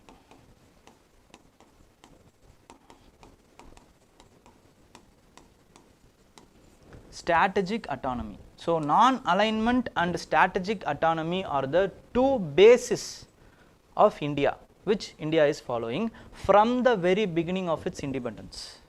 Okay, for its national interest, to establish the national interest of India. இந்த ரெண்டு விஷயத்தையுமே வந்து India follow பண்ணுறாங்க. So இதனால தான் என்ன பண்ணுறாங்க அப்படின்னு பார்த்தீங்கன்னா, India is not condemning Russia. First from the very beginning India என்ன சொல்கிறாங்க அப்படின்னா, it is European affairs. European affairs is not world affairs அப்படிங்கிறாங்க. யூரோப்போடைய அஃபேர்ஸ் எல்லாமே வேர்ல்டு அஃபேர்ஸ் இல்லை, வேர்ல்டு அஃபேர்ஸ்னு யூரோப் வந்து அந்த ஆங்கோவர்லேருந்து வெளியே வரணும் அப்படின்னு நம்மளுடைய ஃபாரின் மினிஸ்டர் வந்து சொல்கிறார். அதே மாதிரி from the very beginning India is saying that we are on the side of peace and they have also said not condemned Russia that it is not the time for war. Peace டாக்ஸுக்கு வந்து வாங்க அப்படின்னு India வந்து அவங்க சைட்லேருந்து சொல்லியாச்சு. Okay, so இதெல்லாம் தான் இம்பார்ட்டண்ட்டான விஷயங்கள் with respect to it. But nowadays ரீசெண்டாக வந்து என்ன பண்ணுறாங்க அப்படின்னு பார்த்தீங்கன்னா, there is a hype because after மோடியோடைய visit with China, prime minister of India's visit with Russia as well as with Ukraine, there is a again increasing potentiality. Illana வந்து there is a round of talks that India is going to play the coordinator or mediator of peace, brokering the peace between the two countries.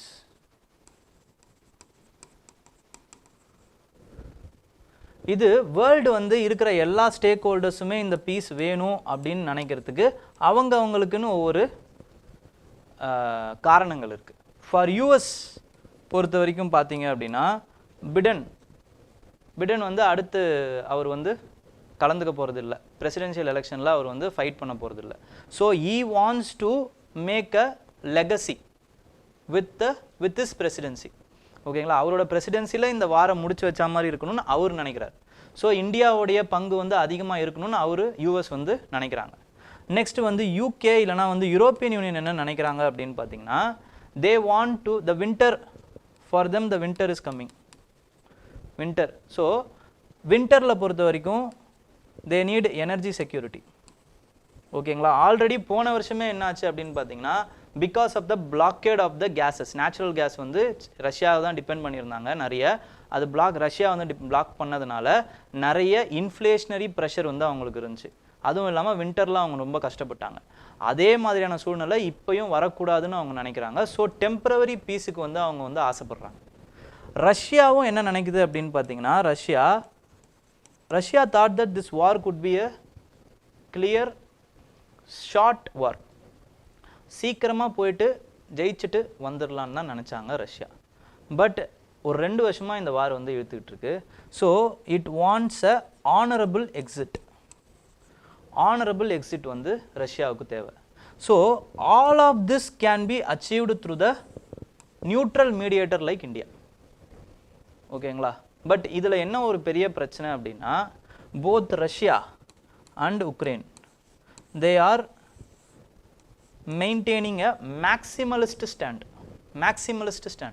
அப்படின்னா என்ன அர்த்தம்னா இந்த இதுல இருந்து எனக்கு அதிகமாக அடுத்த இது விட்டு கொடுக்கணும் நான் வந்து ஜெயிக்கணும்னு நினைக்கிறாங்க ஓகேங்களா அப்போ ஒரு கம்ப்ளீட் விக்டரியை வந்து 2 பேருமே வந்து சுவைக்கணும்னு நினைக்கிறதுனால இந்த பீஸ் வந்து பெரிய ப்ராப்ளத்தில் தான் போய்கிட்டு இருக்கு ஏன்னா now Ukraine has captured some land in Russia ஓகேங்களா அதே மாதிரி ரஷ்யாவும் என்ன பண்ணியிருக்குன்னா நிறைய லேண்டை வந்து கேப்சர் பண்ணியிருக்கு ரஷ்யா என்ன சொல்லுதுன்னா to stop this war to have peace submit Ukraine has to withdraw from the area which has captured அது மட்டும் இல்லாமல் it has to give assurance that it won't join in NATO நேட்டோவில் அது join பண்ணாது அப்படின்ட்டு வந்து அஷூரன்ஸ் கொடுக்கணும் ஃப்யூச்சர்லேயும் join பண்ணாது அப்படின்னு அஷூரன்ஸ் கொடுக்கணும் அது கேப்சர் பண்ண லேண்ட் கர்சக் ரீஜியனில் கேப்சர் பண்ண லேண்டை அதுலேருந்து வெளில வரணும் உக்ரைன் என்ன சொல்லுதுன்னா ரஷ்யா வந்து அவங்க கேப்சர் பண்ண லுனாஸ்க் அண்ட்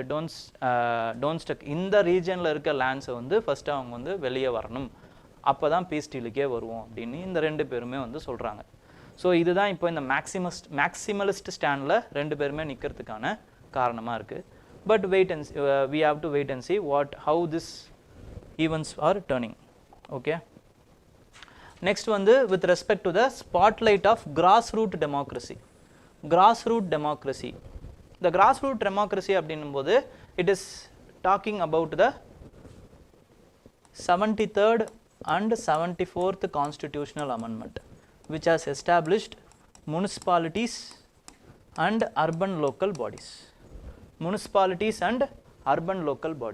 இந்த முனிசிபாலிட்டிஸ்க்கும் அர்பன் லோக்கல் பாடிஸ்க்கும் எலெக்ஷன் யார் வைக்கிறாங்க அப்படின்னு பார்த்தீங்கன்னா it is state election commission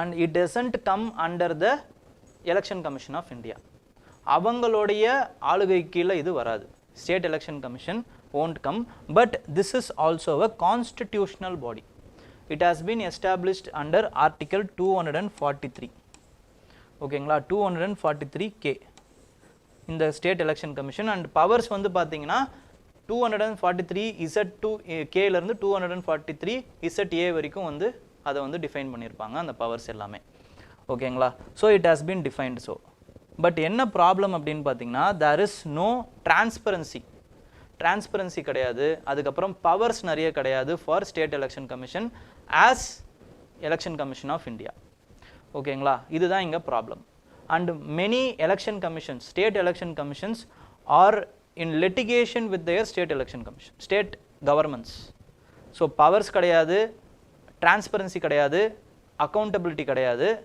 ஓகேங்களா இது எல்லாமே வந்து ப்ராப்ளமாக இருக்குது with respect to state election commission so இதை உறுதிப்படுத்துறதுக்கு என்ன பண்ணணும் அப்படின்னு பார்த்தீங்கன்னா they are giving some recommendations ஒரு 4 ரெக்கமெண்டேஷன்ஸ் என்னன்னா we have to empower state election commissions we have to give powers on par with the election commission of India we have to give on par powers which is in terms of independence and transparency இது எங்க சொல்றாங்க அப்படின்னு பார்த்தீங்கன்னா supreme court Kishan Singh Tomar கேஸில் வந்து இதை சொல்றாங்க according to this Supreme Court judgment. The Supreme Court is recommending the state governments to give. State governments கொடுக்க முடியாது சென்ட்ரல் தான் கொடுக்க முடியும் union government should amend the constitution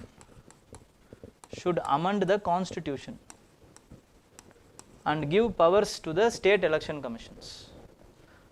Give powers to the state election commissions on par with the Election Commission of India. Next வந்து appointment process.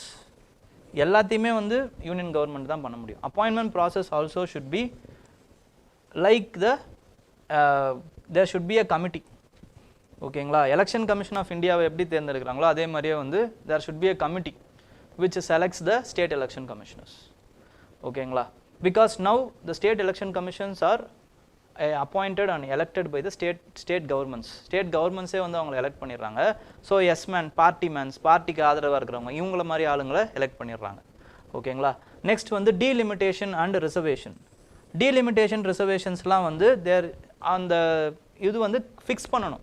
10 வருஷத்துக்கு ஒரு வாட்டி தான் டீலிமிட் பண்ணணும் அப்படின்ட்டு. ஏன்னா ஸ்டேட் கவர்மெண்ட்ஸ் என்ன பண்ணிடுறாங்கன்னா அவங்க எப்போ வந்து வராங்களோ அந்த டைமில் அவங்களுக்கு சாதகமான கான்ஸ்டிட்யூன்சி வந்து அப்பப்போ வந்து டீலிமிட் பண்ணி மாற்றிக்கிறாங்க. ரிசர்வேஷன்ஸை வந்து அவங்களுக்கு ஏற்ற மாதிரி மாற்றுறாங்க. So there should be a fixed time period for this 10 years அந்த மாதிரி வந்து ஒரு ஃபிக்ஸ்டு டைம் பீரியட் இருக்கணும். நெக்ஸ்ட் வந்து எக்ஸ்பேண்டட் பவர்ஸுமே வந்து கொஞ்சம் எக்ஸ்பேண்ட் பண்ணணும் for state election commission to ensure transparency and accountability. இப்போ ஃபார் எக்ஸாம்பிள் மேயர் எலெக்ஷன்ஸு அப்புறம் டெப்டி மேயர் எலெக்ஷன்ஸ் இந்த மாதிரிலாம் வருதுன்னா ஸ்டேட் கவர்மெண்ட்ஸ் ஃபிக்ஸ் பண்ணுற டேட்டில் தான் இப்போ நடந்துகிட்டு இருக்கு. State governments are not fixing their dates. ஓகேங்களா, if they lack that majority, ஓகேங்களா, கவுன்சிலர்ஸ் மெஜாரிட்டி அவங்க லேக் பண்ணுறாங்க அப்படின்னா மேயரோட எலெக்ஷன்ஸை வந்து அவங்க வந்து ஃபிக்ஸ் பண்ண மாட்டாங்க. அப்போ மேயர் இல்லாமையே நடந்துகிட்டு இருக்கு. ஸோ இந்த மாதிரியான ப்ராப்ளம்ஸ்லாம் இருக்குது. So there should be a power. The power should be given to the state election commissions to fix the mayor elections dates and all. ஓகேங்களா, அப்புறம் அமெண்ட்மெண்ட் ப்ரொபோசல் வந்து அதே மாதிரி டைம்லி அமெண்ட்மெண்ட் ப்ரொபோசல்ஸ் வந்து கொடுக்கணும். ஓகேங்களா, இது எல்லாத்தையுமே வந்து சொல்கிறாங்க with respect to state election commission to increase the decentralisation of the democracy decentralised டெமோக்ரஸியை வளர்க்குறதுக்கு இதெல்லாம் பண்ணணும். Okay, next is with respect to the lateral entry. நம்ம நேற்றே வந்து லேட்ரல் என்ட்ரினா என்னன்றதை கொஞ்சம் பார்த்தோம். போன வாரம் வந்து ரொம்ப டீட்டெயில்டாக பார்த்தோம். இது என்ன, எதனால் ஆச்சு, என்ன ப்ராப்ளம், என்ன இஷ்யூ, எல்லாத்தையுமே கொஞ்சம் டீட்டெயில்டாக பார்த்தோம். பட் இப்போ இவங்க என்ன சொல்லியிருக்காங்கன்னா there are some pros and cons which both the persons are arguing. ஓகேங்களா, இது நல்லா இருந்துச்சு, இது அப்படியே நீங்கள் உங்களோட ஆன்சரில் எழுதலாம் அப்படிங்கிறதுக்காக நான் வந்து அதை சுருக்கி ஆன்சர் ஃபார்மேட்டில் கொண்டு வந்திருக்கேன்.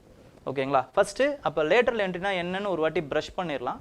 தென் we will go into the pros and cons of the 3 aspects which is with respect to the merit expertise. ஓகேங்களா, அதுக்கப்புறமா வந்து ரிசர்வேஷன். இந்த 3 கான்செப்டில் இருக்கக்கூடிய ப்ரோஸ் அண்ட் கான்ஸ் என்னங்கிறத நம்ம பார்த்துருவோம். ஃபர்ஸ்ட் ஆஃப் ஆல் இந்த லேட்டரல் என்ட்ரி இஷ்யூ எங்கேருந்து வருது அப்படின்னு பார்த்தீங்கன்னா it is coming in the latest notification of the UPSC என்ன பண்ணுறாங்கன்னா ஒரு 45 post for joint secretary, deputy director இந்த போஸ்டிங்லாம் என்ன பண்ணுறாங்க அப்படின்னு பார்த்தீங்கன்னா தே ஆர் லேட்டரல் என்ட்ரி மூலமாக வந்து கால் ஃபார் பண்ணுறாங்க த்ரூ இன்டர்வியூ ப்ராசஸ். இவ்வளோ தான். ஓகேங்களா, ஸோ 45ங்கிறது ரொம்ப பல்கான இது அப்படிங்கிறதுனால அப்போசிஷன்ஸ்லாம் என்ன பண்ணுறாங்கன்னா they are accusing the government that this government is bypassing the reservation system. ஓகேங்களா, இங்கே தான் இந்த கான்ட்ரவர்சி ஆரம்பிக்குது. அதுக்கப்புறம் government is reverting their decision. Okay, so இதில் என்னென்னலாம் கிரிட்டிசிசம் வைக்கப்படுது அப்படின்னு பார்த்தீங்கன்னா லேட்டரல் என்ட்ரி மேலேயே ஃபஸ்ட்டு வந்து கிரிட்டிசிசம் வைக்கப்படுது. லேட்டரல் என்ட்ரி தேவையா? Do we need lateral entries? Okay, அதுக்கு என்ன சொல்கிறாங்கன்னா அதுக்கு ஆதரவாக இருக்கிறவங்க we need lateral entry because we need experts for policy making. ஓகேங்களா, emerging technologies like semiconductors, disaster management, இது எல்லாமே வந்து எமர்ஜிங்.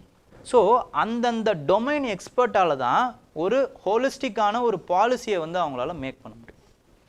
அதனால் we need lateral entry. And அதுக்கு அப்போஸ் பண்ணுறவங்க என்ன சொல்கிறாங்க அப்படின்னு பார்த்தீங்கன்னா என்ன தான் வந்து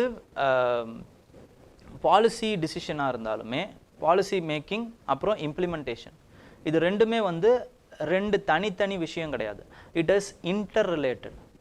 ஸோ ஆல்ரெடி ஃபீல்டில் இறங்கி வேலை செஞ்ச ஒரு ஐஏஎஸ்க்கு இல்லைனா வந்து கலெக்டர் இல்லைனா சப் கலெக்டர் அவங்களுக்கு தான் தெரியும் எப்படி வந்து பாலிசி மேக் பண்ணணும், இந்த பாலிசி ஒர்க் ஆகுமா ஆகாதா அப்படிங்கிறது. அப்போது அந்த ஃபீல்டு எக்ஸ்பர்டைஸ் வந்து இது தேவை. So this policy making and implementation is a inter connected one. அப்படி இல்லாமல் இல்லைனா என்ன ஆகும்னு பார்த்தீங்கன்னா இவங்க ஏதோ ஒரு எலைட்டிஸ்ட் பாலிசியை வந்து மேக் பண்ணியிருப்பாங்க, கிரவுண்ட் லெவலில் நம்மளால் அது சாத்தியமே ஆக்க முடியாது. So there will be a disconnect between the policy and the implementation angle. So it will never implemented in the ground level. So it won't become success. இதுதான் இவங்க சொல்கிற பதில். எக்ஸ்பர்டைஸ் வேணுமா வேணாமாங்கிறதுக்கு ப்ரோஸ் அண்ட் கான்ஸ். நெக்ஸ்ட் வந்து with respect to the merit of selection. Merit பேசிஸில் இருக்கணும், merit பேசிஸில் வேணுமா, இல்லைனா வந்து there is a method called as spoil system. ஓகேங்களா, merit process and there is a method called as spoil system. Okay, இந்த lateral entry எதை நோக்கி போய்டும் ஃபியூச்சரில் அப்படிங்கிறத பயப்படுறாங்க அப்படின்னு பார்த்தீங்கன்னா ஸ்பாயில் சிஸ்டமை நோக்கி போயிடும் அப்படின்னு வந்து அதை எதிர்க்கிறவங்க பயப்படுறாங்க. ஓகேங்களா, மெரிட்டை பொறுத்த வரைக்கும் என்னன்னு பார்த்தீங்கன்னா இந்த மெரிட் சிஸ்டமில் நம்ம ஒரு ஐஏஎஸ் அதிகாரி அவருடைய அந்த மெரிட்டை ப்ரூவ் பண்ணிவிட்டு பிகாஸ் ரெகரஸ் டெஸ்ட், ஓகேங்களா, ரெகரஸ் ப்ராசஸ். போன வருஷம் வந்து 13 லட்சம் பேர் வந்து அப்ளை பண்ணியிருக்காங்க. ஓகேங்களா, அதில் 1016 பேர் தான் எடுத்திருக்காங்க. ஓகே, இவ்வளவு ரெகரஸ் ப்ராசஸில் ஒருத்தர் வந்து ஐஏஎஸ் ஆகுறாரு. ஐஏஎஸ் வந்து ஃபஸ்ட்டு 180 பேர் யாரோ அவங்கள தான் ஐஏஎஸ் ஆக்குறாங்க. அந்த 1016 பேரும் ஐஏஎஸ் ஆகலை. ஓகே, மற்ற டிபார்ட்மெண்ட்ஸில் ஐபிஎஸ், ஐஆர்எஸ் இப்படி போயிடுறாங்க மற்றவங்களாம். அப்போ இவ்வளவு ரெகரஸ் ப்ராசஸில் அவர் மெரிட்டோடு வராரு. So he has more capacity to have the policy implementation. ஆனால் இப்போ இந்த lateral entry மூலமாக என்ன ஆகும் அப்படின்னு பார்த்தீங்கன்னா if you take the example of Pakistan, there is a committee. இவர் என்ன ஜுல்ஃபிகர் அலி பூட்டோ என்ன பண்ணுறாரு அப்படின்னு பார்த்தீங்கன்னா 1970s அவர் வந்து ஒரு கமிஷன் போடுறாரு to increase the efficiency of the civil services. அந்த கமிஷன் என்ன சொல்லுது அப்படின்னு பார்த்தீங்கன்னா we need more specialist than generalistன்னு சொல்லிடுறாங்க. அப்போ அவர் என்ன பண்ணுறாருனா இருக்கிற எல்லா செக்ரட்டரி லெவல் போஸ்டிங்கையும் பார்ட்டி மெம்பர்ஸை வந்து ஃபில் பண்ணிடுறாரு. அப்போது இது என்ன ஆகிடுது அப்படின்னு பார்த்தீங்கன்னா மெரிட் ஸ்பெஷலிஸ்ட்டு கூட இல்லை. இப்போ ஜென்ரலிஸ்ட்டாக இருந்தாலும் அவன் வந்து மெரிட்டாக இருக்கான். இது என்ன ஆகிடும் அப்படின்னு பார்த்தீங்கன்னா it will spoil the system, rot the system. ஓகேங்களா, because the civil services is acting as a iron frame from the British era. Okay, so அதனால் இது ரொம்ப ரொம்ப இம்பார்ட்டண்ட்டான பொசிஷன். இதில் நம்ம வி ஷுட் நாட் மிடில். அதே மாதிரி ஜுல்ஃபிகர் அலி பூட்டோவை வந்து ரீப்ளேஸ் பண்ண ஜியா அலி கான் என்ன பண்ணுறாரு அப்படின்னு பார்த்தீங்கன்னா he is replacing it with the military officials. So சுத்தமாக அந்த ஸ்பாயில் சிஸ்டம் என்ன ஆகிடுது அப்படின்னு பார்த்தீங்கன்னா ஸ்பாயில், அதனால தான் அதுக்கு பேரே spoil system. It will spoil the system. Okay, அதே இது இங்கே நடக்காதுங்கிறதுக்கு என்ன நிச்சயம்? இப்போ இனிஷியலாக வேணும்னா நீங்கள் வந்து இன்டர்வியூ ப்ராசஸில் ரொம்ப மெரிட் பேசிஸில் கூட நீங்கள் தேர்ந்தெடுக்கலாம். பட் போகிற டைமில் என்ன ஆகும் அப்படின்னு பார்த்தீங்கன்னா இந்த சிஸ்டமில் you will recruit your party members, இல்லைனா வந்து காசு வாங்கிட்டு கரப்ஷனில் வந்து நீங்கள் ரெக்ரூட் பண்ணுவீங்க. So automatically this positions will be filled by the yes men. So அவங்க என்ன பண்ணிடுவாங்க, மெரிட் இல்லாமல் பாலிசி டிசிஷன்ஸை அவங்களால வந்து மேக் பண்ண முடியாது. So this will spoil the system அப்படிங்கிறது தான் கான்ஸ் வந்து. அப்போ இந்த selection process should be merit அப்படின்றதுக்கான எதிர்க்கிறவங்களுடைய அந்த கருத்தாக இருக்குது. ஓகே, நெக்ஸ்ட் வந்து there is another thing which is called as the concern about reservation and equity. ஓகேங்களா, இந்த இது பொறுத்த வரைக்கும் கொஞ்சம் டெக்னிக்கலாக இருக்கும். ரிசர்வேஷன்ஸை பொறுத்த வரைக்கும் இந்த ப்ரோஸில் இருக்கவங்க என்ன சொல்கிறாங்கன்னா this is not a already existing post, this is not கார்வ்ட் out on the already existing vacancy. இது வந்து இந்த ஸ்பெஷலைஸ்டு வேணுங்கிறதுக்காகவே உருவாக்கப்பட்ட வேக்கன்சி. அப்போ இதை ஸ்பெஷலைஸ்டுக்கு இருக்கிறவங்க கிட்ட தானே நம்மளால் கொடுக்க முடியும். இதில் எப்படி நீங்கள் ரிசர்வேஷன்ஸை எதிர்பார்க்க முடியும்? ஏன்னா இட் இஸ் அ சிங்கிள் போஸ்ட்டில் உங்களால் எப்படி ரிசர்வேஷன்ஸை உருவாக்க முடியும்? அப்போ அதனால் வந்து இதில் ரிசர்வேஷன் கொண்டு வர முடியாது அப்படிங்கிறத சொல்கிறாங்க. இவங்க என்ன சொல்கிறாங்க, கான்ல இருக்கவங்க, it is not கார்வ்ட் out post, it is already existing போஸ்ட்டில் ரிசர்வேஷன் ஸ்பெஷலிஸ்ட் வேணும்னு வந்து நீங்கள் நினைக்கிறீங்க. ஆனால் ஆல்ரெடி வந்து ரேங்க்ஸில் இருக்கிற அந்த ஐஏஎஸ் ஆஃபீஸர்ஸை நீங்கள் ஃபஸ்ட்டு ஃபில்லே பண்ணல. ஏன்னா இந்த ஃபில் பண்ணியிருந்தாங்க அப்படின்னா you should follow the reservation process first. Second thing, இந்த ரிசர்வேஷன் வந்து இது வந்து ஒரு சிங்கிள் போஸ்ட் அப்படிங்கிறதே வந்து என்ன அப்படின்னு பார்த்தீங்கன்னா ஒரு narrow interpretation of the reservation. அந்த சிங்கிள் போஸ்ட் எதுக்கு அப்ளிகபிள் ஆகும்னு பார்த்தீங்கன்னா மேனேஜிங் டைரக்டர் இந்த பப்ளிக் செக்டர் அண்டர்டேக்கிங்ஸோ இல்லைனா வந்து ஒரு வைஸ் சான்சலரை நீங்கள் ஃபில் பண்ணணும்னு நினச்சாலோ then it will have the non reservation category. ஆனால் இது இந்த ஜென்ரலிஸ்ட்டுக்கு இப்போ ஸ்பெஷலிஸ்ட்டை தவிர்த்து இப்போ ஒரு ஜென்ரலிஸ்ட்டை போடணும் அப்படின்னா you have to follow the reservation இல்லையா? அப்போது ஒரு ரிசர்வேஷனுடைய அந்த சீட்டை அந்த இதுவை எடுத்துட்டு தான் you are filling the generalist specialist. ஓகேங்களா? ஸோ அதனால் இது ரெண்டுமே வந்து இது நேரோ இன்டர்பிரிட்டேஷன் அப்படிங்கிறதுனால ரிசர்வேஷன் இதுக்கும் பொருந்தணும்.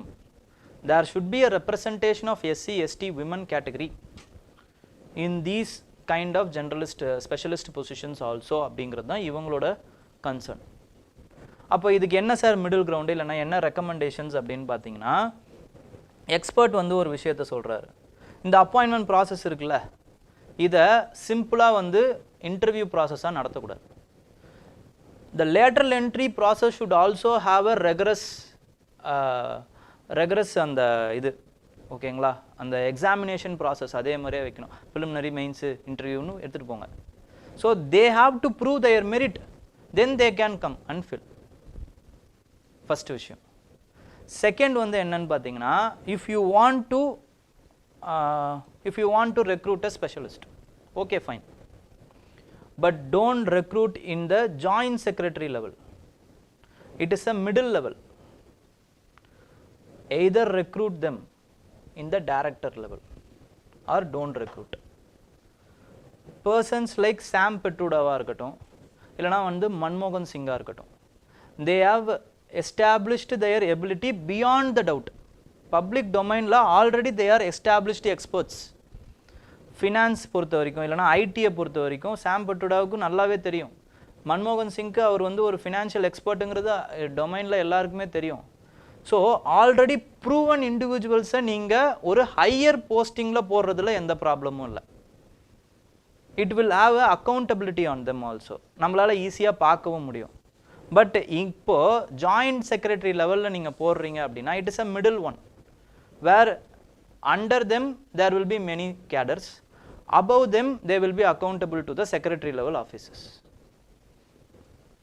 அப்போ நீங்க ரெண்டு பேரையும் வந்து இந்த மாதிரி அந்த ஒரு மிடில் லெவல்ல போடாதீங்க. Selection process it should be a beyond doubt, beyond it. ஓகேங்களா? ஒரு ஸ்பெஷலிஸ்ட்டை வந்து பியாண்ட் டவுட்டை நீங்கள் ரெக்ரூட் பண்ணுங்க. and that specialist also should be in the director level அப்படிங்கிறது தான் அடுத்த recommendation. Okay, level of entry. Next வந்து it is with respect to biotechnology enigma. பயோடெக்னாலஜியை பொறுத்த வரைக்கும் பார்த்தீங்க அப்படின்னா India is called as a vaccine factory. ஓகேங்களா? இந்தியா வந்து ஒரு வேக்சின் ஃபேக்ட்ரி பிகாஸ் இந்தியா வந்து it is known for its generic medicines and India is the generic capital of the world. Generic capital India. ஓகேங்களா? So bio E3 அப்படின்ற ஒரு மெக்கானிசமை வந்து என்ன பண்ணுறாங்க அப்படின்னு பார்த்தீங்கன்னா cabinet has cleared. Okay, bio E3 அப்படிங்கிற ஒரு மெக்கானிசமை கேபினட் வந்து கிளியர் பண்ணியிருக்காங்க. பயோடெக்னாலஜி, எக்கனாமி, என்விரான்மெண்ட், எம்ப்ளாய்மெண்ட், இதுதான் அதோடைய இது. ஓகேங்களா விளக்கம். இது என்ன பண்ணணும் அப்படின்னு பார்த்தீங்கன்னா it aims to boost the manufacturing in the biotechnology sector. Manufacturing இந்த பயோடெக்னாலஜி செக்டரை பூஸ்ட் பண்ண விரும்புது. Okay, since 1986 India has had a department dedicated to biotechnology. பயோடெக்னாலஜிலேயே வந்து இந்தியா வந்து டெடிகேட் பண்ண பயோடெக்னாலஜி வந்து என்ன பண்ணியிருக்குன்னு பார்த்தீங்கன்னா டிபார்ட்மெண்ட் ஒன்று பயோடெக்னாலஜியில் இந்தியா வந்து ரெடி பண்ணியிருக்கு. ஓகே, நெக்ஸ்ட்டு பயோடெக்னாலஜினா நமக்கு என்ன தெரியணும்னு பார்த்தீங்கன்னா it is not only about vaccines. நமக்கான வேக்சின்னு மட்டும்தான் தெரியும். பட் வேக்சினை தாண்டி நிறைய ஏரியாஸ் இருக்குது. ஓகேங்களா? அது என்னென்ன ஏரியாஸ் அப்படின்னு பார்த்தீங்கன்னா it is with respect to microbes, gene modification, bioplastics, biomaterials, I precision medical devices. இதில் இருந்தால் இப்போ கொஸ்டின்ஸ் வந்துக்கிட்டு இருக்கு. சயின்ஸ் அண்ட் டெக்னாலஜியில் பயோடெக்னாலஜியில் இப்போ ஏதாச்சும் ஒரு நியூஸ் வருது அப்படின்னா இந்த ஹை ப்ரிசிஷன் மெடிக்கல் டிவைசஸாக இருக்கட்டும் இல்லை பயோபிளாஸ்டிக்ஸாக இருக்கட்டும், these are all important themes, emerging themes. இதில் இருந்தால் அடுத்த கொஸ்டின் வரப்போகுது உங்களுக்கு. ஓகேங்களா? அப்போது கரண்ட் அஃபேர்ஸை பொறுத்த வரைக்கும் இதில் ஏதாவது ஒரு கொஸ்டின் வந்துச்சுன்னா இதை விட்டுறாதீங்க. பயோ E3 வந்து ஒரு பொட்டன்ஷியல் கொஸ்டின் தான். Bio E3 which has been cleared by the cabinet. Okay, அப்போ என்ன பண்ணுறாங்க அப்படின்னு பார்த்தீங்கன்னா, even though India is a generic or vaccine capital, மற்ற இடத்துலலாம் வந்து இந்தியா வந்து லேக் ஆகுது. ஏன்னா டொமஸ்டிக் மேனுஃபேக்சரிங் வந்து இந்த local supply of the biotechnology வந்து இங்கே இல்லை. நம்ம எல்லாத்தையுமே வந்து இம்போர்ட் தான் பண்ணிகிட்டு இருக்கோம். பயோடெக்னாலஜியில் எல்லாத்தையுமே இம்போர்ட் தான் பண்ணிகிட்டு இருக்கோம். லோக்கல் லெபார்டரியும் இல்லை, லோக்கல் மேனுஃபேக்சரிங்கும் இல்லை. அதை சரி பண்ணணும் அப்படிங்கிறதுக்காக தான் இந்த பயோ E3 கொண்டு வந்திருக்காங்க. என்விரான்மெண்ட், எக்கனாமி அண்ட்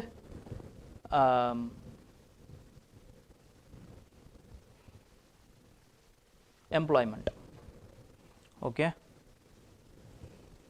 ஸோ இதில் வந்து பார்த்தீங்க அப்படின்னா 6 வெர்டிகல்ஸ் இருக்குது. என்னென்ன வெர்டிகல்ஸ் அப்படின்னா, bio based chemicals and enzymes, functional foods and smart proteins, precision biotherapist, climate resilient agriculture. Climate resilient அக்ரிகல்ச்சரும் இது வருது. ஓகேங்களா? ஏன்னா பயோடெக்னாலஜியில் we can have the genetically modified crops. ஓகேங்களா? Productive crops, nitrogen nitrogen crops. ரீசெண்டாக பார்த்தோம், ஒரு ரைஸ் வெரைட்டி வந்து நைட்ரஜனை வந்து கன்சியூம் பண்ணுறது ரொம்ப கம்மியாக கன்சியூம் பண்ணுது. அப்போ நமக்கு என்ன கிடைக்கும்? நைட்ரஜன் கன்சம்ஷன் வந்து டிக்ரீஸ் ஆகும், அதே நேரத்தில் ப்ரொடக்டிவிட்டி இன்க்ரீஸ் ஆகும். அதே மாதிரி நைட்ரஜனுக்கான அந்த இம்போர்ட் பில் வந்து நமக்கு டிக்ரீஸ் ஆகும். இது எல்லாமே வந்து இந்த பயோடெக்னாலஜி இருந்தால் தான் சாத்தியம். ஸோ இது வந்து ஒரு இம்பார்ட்டண்ட்டான விஷயம். அதே மாதிரி carbon capture, futuristic marine and space research, all are will be linked with the space technology, biotechnology. Okay, next is with respect to the Khomeini. Ayatollah Ali Khomeini அவர் தான் வந்து supreme leader of Iran. Okay, what he does is he opens door to the discussion with US. அவர் என்ன சொல்கிறாருன்னா, enemy கூட tax பண்ணுறதுல எந்த தப்பும் இல்லை, ஆனால் எனிமியை நம்பாதீங்கன்றார். இதுதான் அவரோட வார்த்தை, எக்ஸாக்ட் வார்த்தை இது. அவர் சொல்கிறார் பாருங்க, supreme leader has opened the renewed negotiations with the US over his country's rapidly advancing nuclear programs, telling its civilian government that there is no harm in engaging with its enemy, but don't trust them. அதுதான் அவர் சொல்கிறது. ஓகேங்களா? there is no harm in that, but do not place your hopes in them. ஹோப்ஸையோ ட்ரஸ்டையோ வைக்காதீங்க அப்படிங்கிறது தான் அவர் சொல்கிறது. Okay, இப்போ நம்ம இதில் என்ன இருக்குது அப்படின்னு பார்த்தீங்கன்னா, ஈரானுடைய நியூக்ளியர் டீல் பற்றி இதெல்லாம் சொல்லியிருக்காங்களா? So what we have to do is we have to go to the nuclear deal. அது எப்படி போச்சு, என்ன மாதிரி ஆச்சு, இப்போ என்ன ஷேப்பில் இருக்குது, அதெல்லாம் கொஞ்சம் தெரிஞ்சுக்கலாம். So till 1979 to be exact,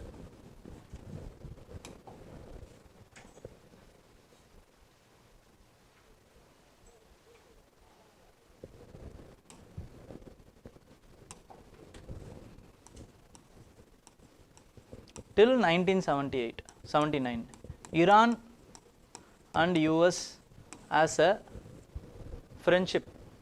ஓகேங்களா? US and Iran as a ally, அலையோட US உடைய அலை தான் ஈரான். ஓகேங்களா? till the reign of Shah of Iran.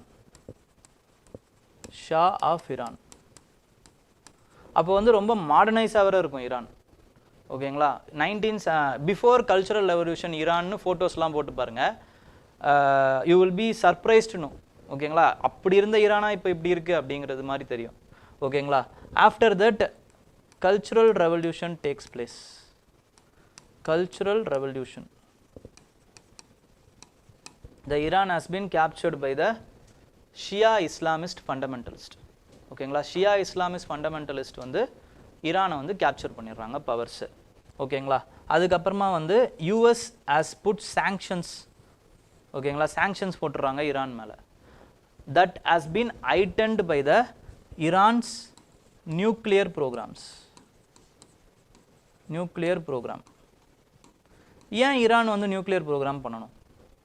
because ஈரானுக்கு பக்கத்தில் வந்து there is a enemy which is called as Israel. Israel வந்து nuclear weapon nuclear பவரா இல்லையா அப்படின்னா it is a ambiguous nuclear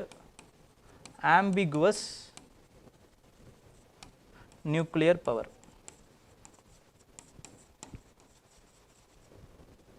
Ambiguous nuclear power na enna arthomna it won't deny that it has nuclear weapon but and then it won't accept that it has nuclear weapon.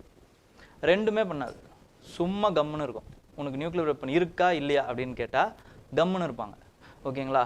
But everybody knows it is a open secret that Israel is also having the nuclear weapon. So to gain strategic advantage in the West Asia or Middle East, Iran has tried to become the nuclear weapon state. ஓகேங்களா? இப்போ அங்கே தான் problem. அப்போது to become a nuclear weapon you have to enrich the uranium. There is a process called as enrichment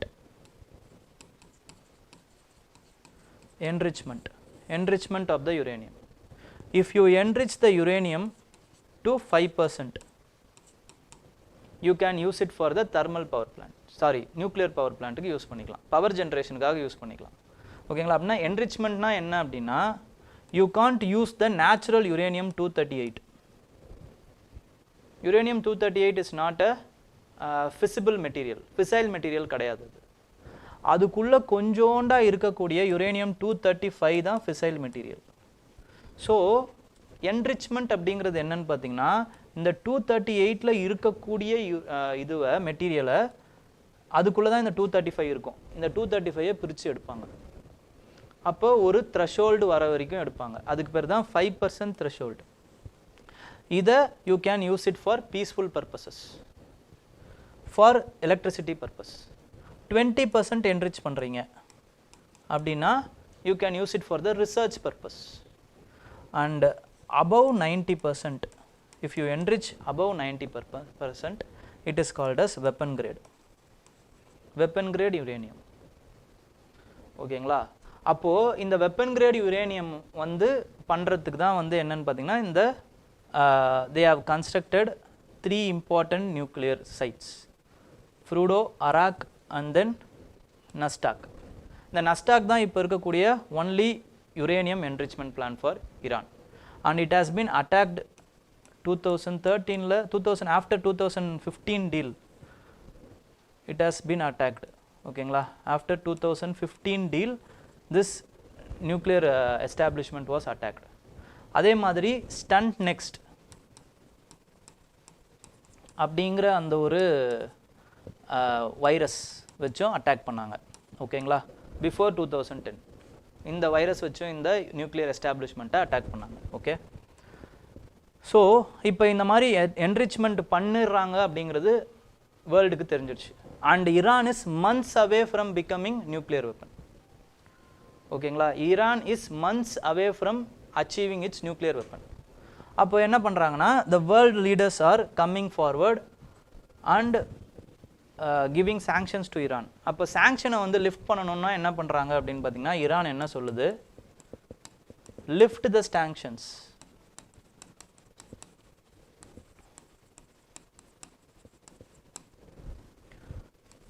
we won't proceed with the nuclear enrichment. Sanctions are lift பண்ணிடுங்க.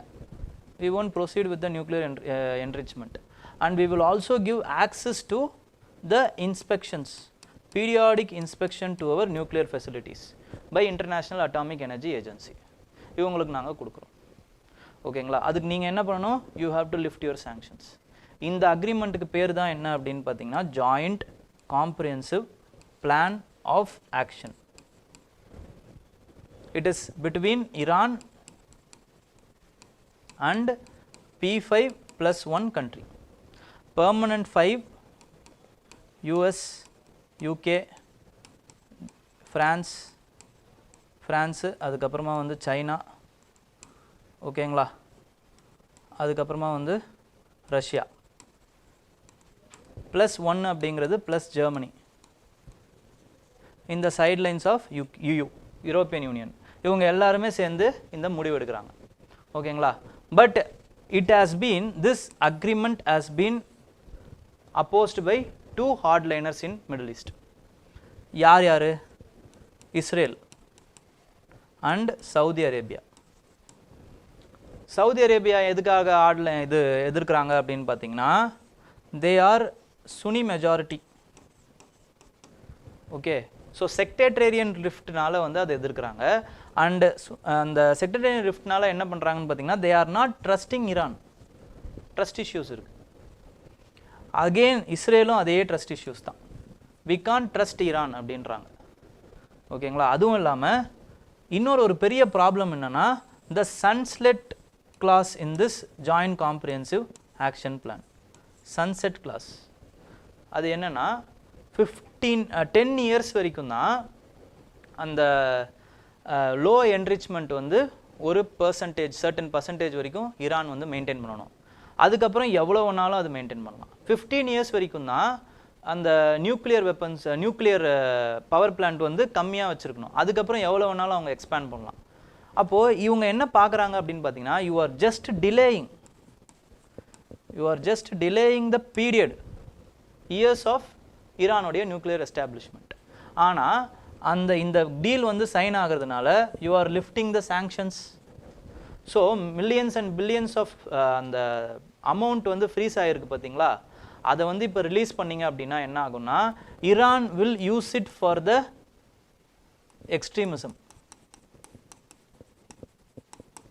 extremist activities. They will fund for Hezbollah in Lebanon, Houthis in Yemen, Hamas in Palestine, Gaza. இவங்க எல்லாருக்கும் இன்னும் நல்லா ஓப்பனாக வந்து fund பண்ண ஆரம்பிச்சிருவாங்க.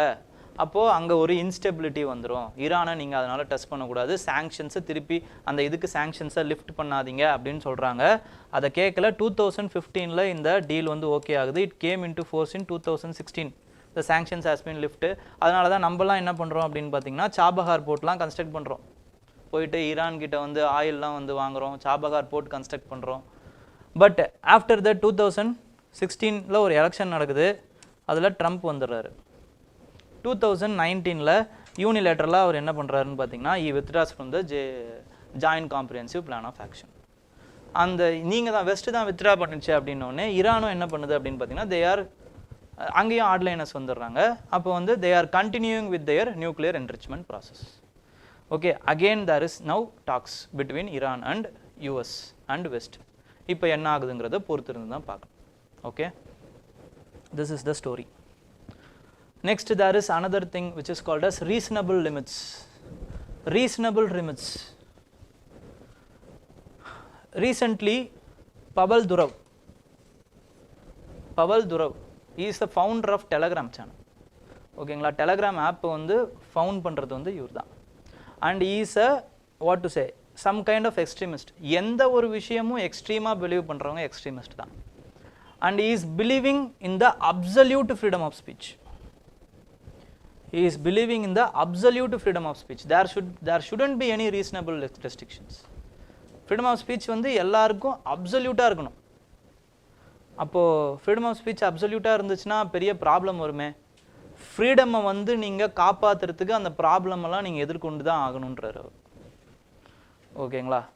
And in our Indian constitution free speech has been given to the citizens in Article 19. Citizens, நல்லா ஞாபகம் வச்சுக்கோங்க. Freedom of speech is given to the citizens of India, only citizens, in Article 19. But Article 19 Clause 2 has some reasonable restrictions. To be precise, there are 8 reasonable restrictions. 8 reasonable restrictions, which is sovereignty of India, security of the India, friendly relations, public order, contempt of court, defamation, incitement of offense, adukapram morality and decency. These are the 8 reasonable restrictions which constitution is having. ஓகேங்களா.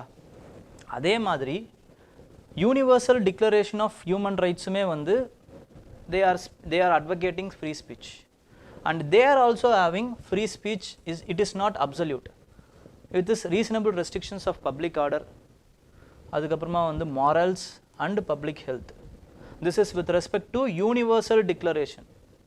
அப்ப ஆப்ஷன்ல இல்லனா வந்து according to the universal declaration of free speech, what are all the reasonable restrictions given அப்படின்னு கேட்டுட்டு இந்த options கொடுத்திருந்தாங்கன்னா இத மட்டும் தான் நீங்க கிளிக் பண்ணனும்.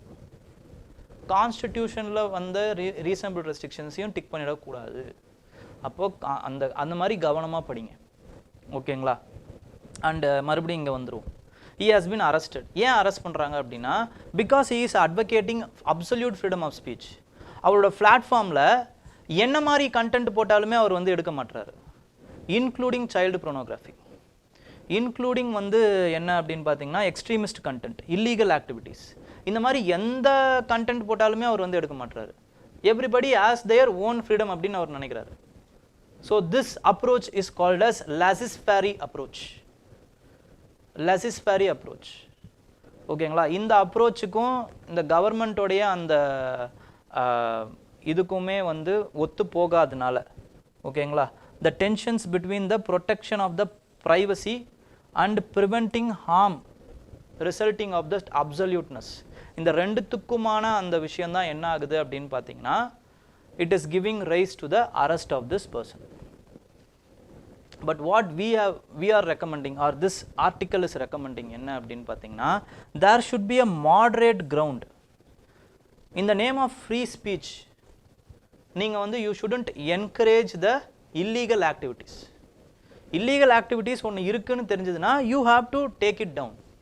அப்படி இல்லனா you have to face the wrath of the law. ஓகேங்களா? இதுதான் அங்க விஷயம். ஓகே?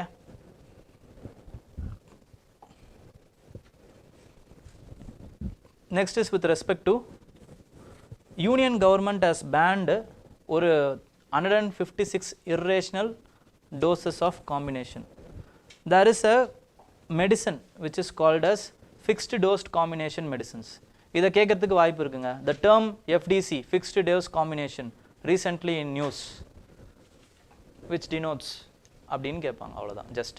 அப்போ fixed dose medicineனா என்னன்னு தெரிஞ்சு வச்சுக்கோங்க, போதுமானது. ஓகேங்களா? எதனால இது நியூஸ்ல இருக்குனா it has been banned by the union government. என்ன லாவ்ல இத பேன் பண்றாங்க அப்படினா it is section 26A. அந்த செக்ஷன்லாம் தேவையில்ல, but you have to know the act, drugs and cosmetic act 1940. drugs and cosmetic actல தான் இது பண்றாங்க. fixed dose medicineனா என்ன அர்த்தம்னா ஒரு 4-5 மெடிசன்ஸை வந்து ஒரே மெடிசன் ஆக்கி கொடுக்கிறது தான் அந்த fixed dose medicine. ஓகேங்களா? இது irrationalாவும் இருக்கு, அதே மாதிரி ட்ரக் டெஸ்டிங்கும் நீங்க பண்ணல.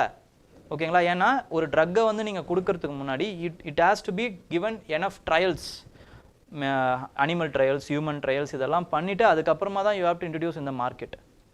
or else what will happen? it will endanger the public health first of all.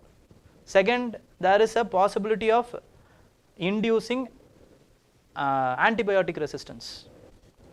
so இந்த மாதிரி நிறைய விஷயங்கள் இருக்கிறதுனால ஒரு 156 drugs வந்து union government has banned. okay, this is the news. next is with respect to submarine, nuclear submarine Arigat. ஓகேங்களா? Arigat இந்த பேரை எழுதி வச்சுக்கோங்க, அவ்வளவுதான். Arigat is recently in news with respect to what? nuclear submarine, அதுக்கப்புறம் torpedo, இப்படி தான் கேட்பாங்க. ஓகே? அப்போ already this is the first அப்படினு பாத்தீங்கன்னா this is the second nuclear submarine. ஓகேங்களா? powered by ballistic missile. and first என்ன அப்படினு பாத்தீங்கன்னா it is Arihant.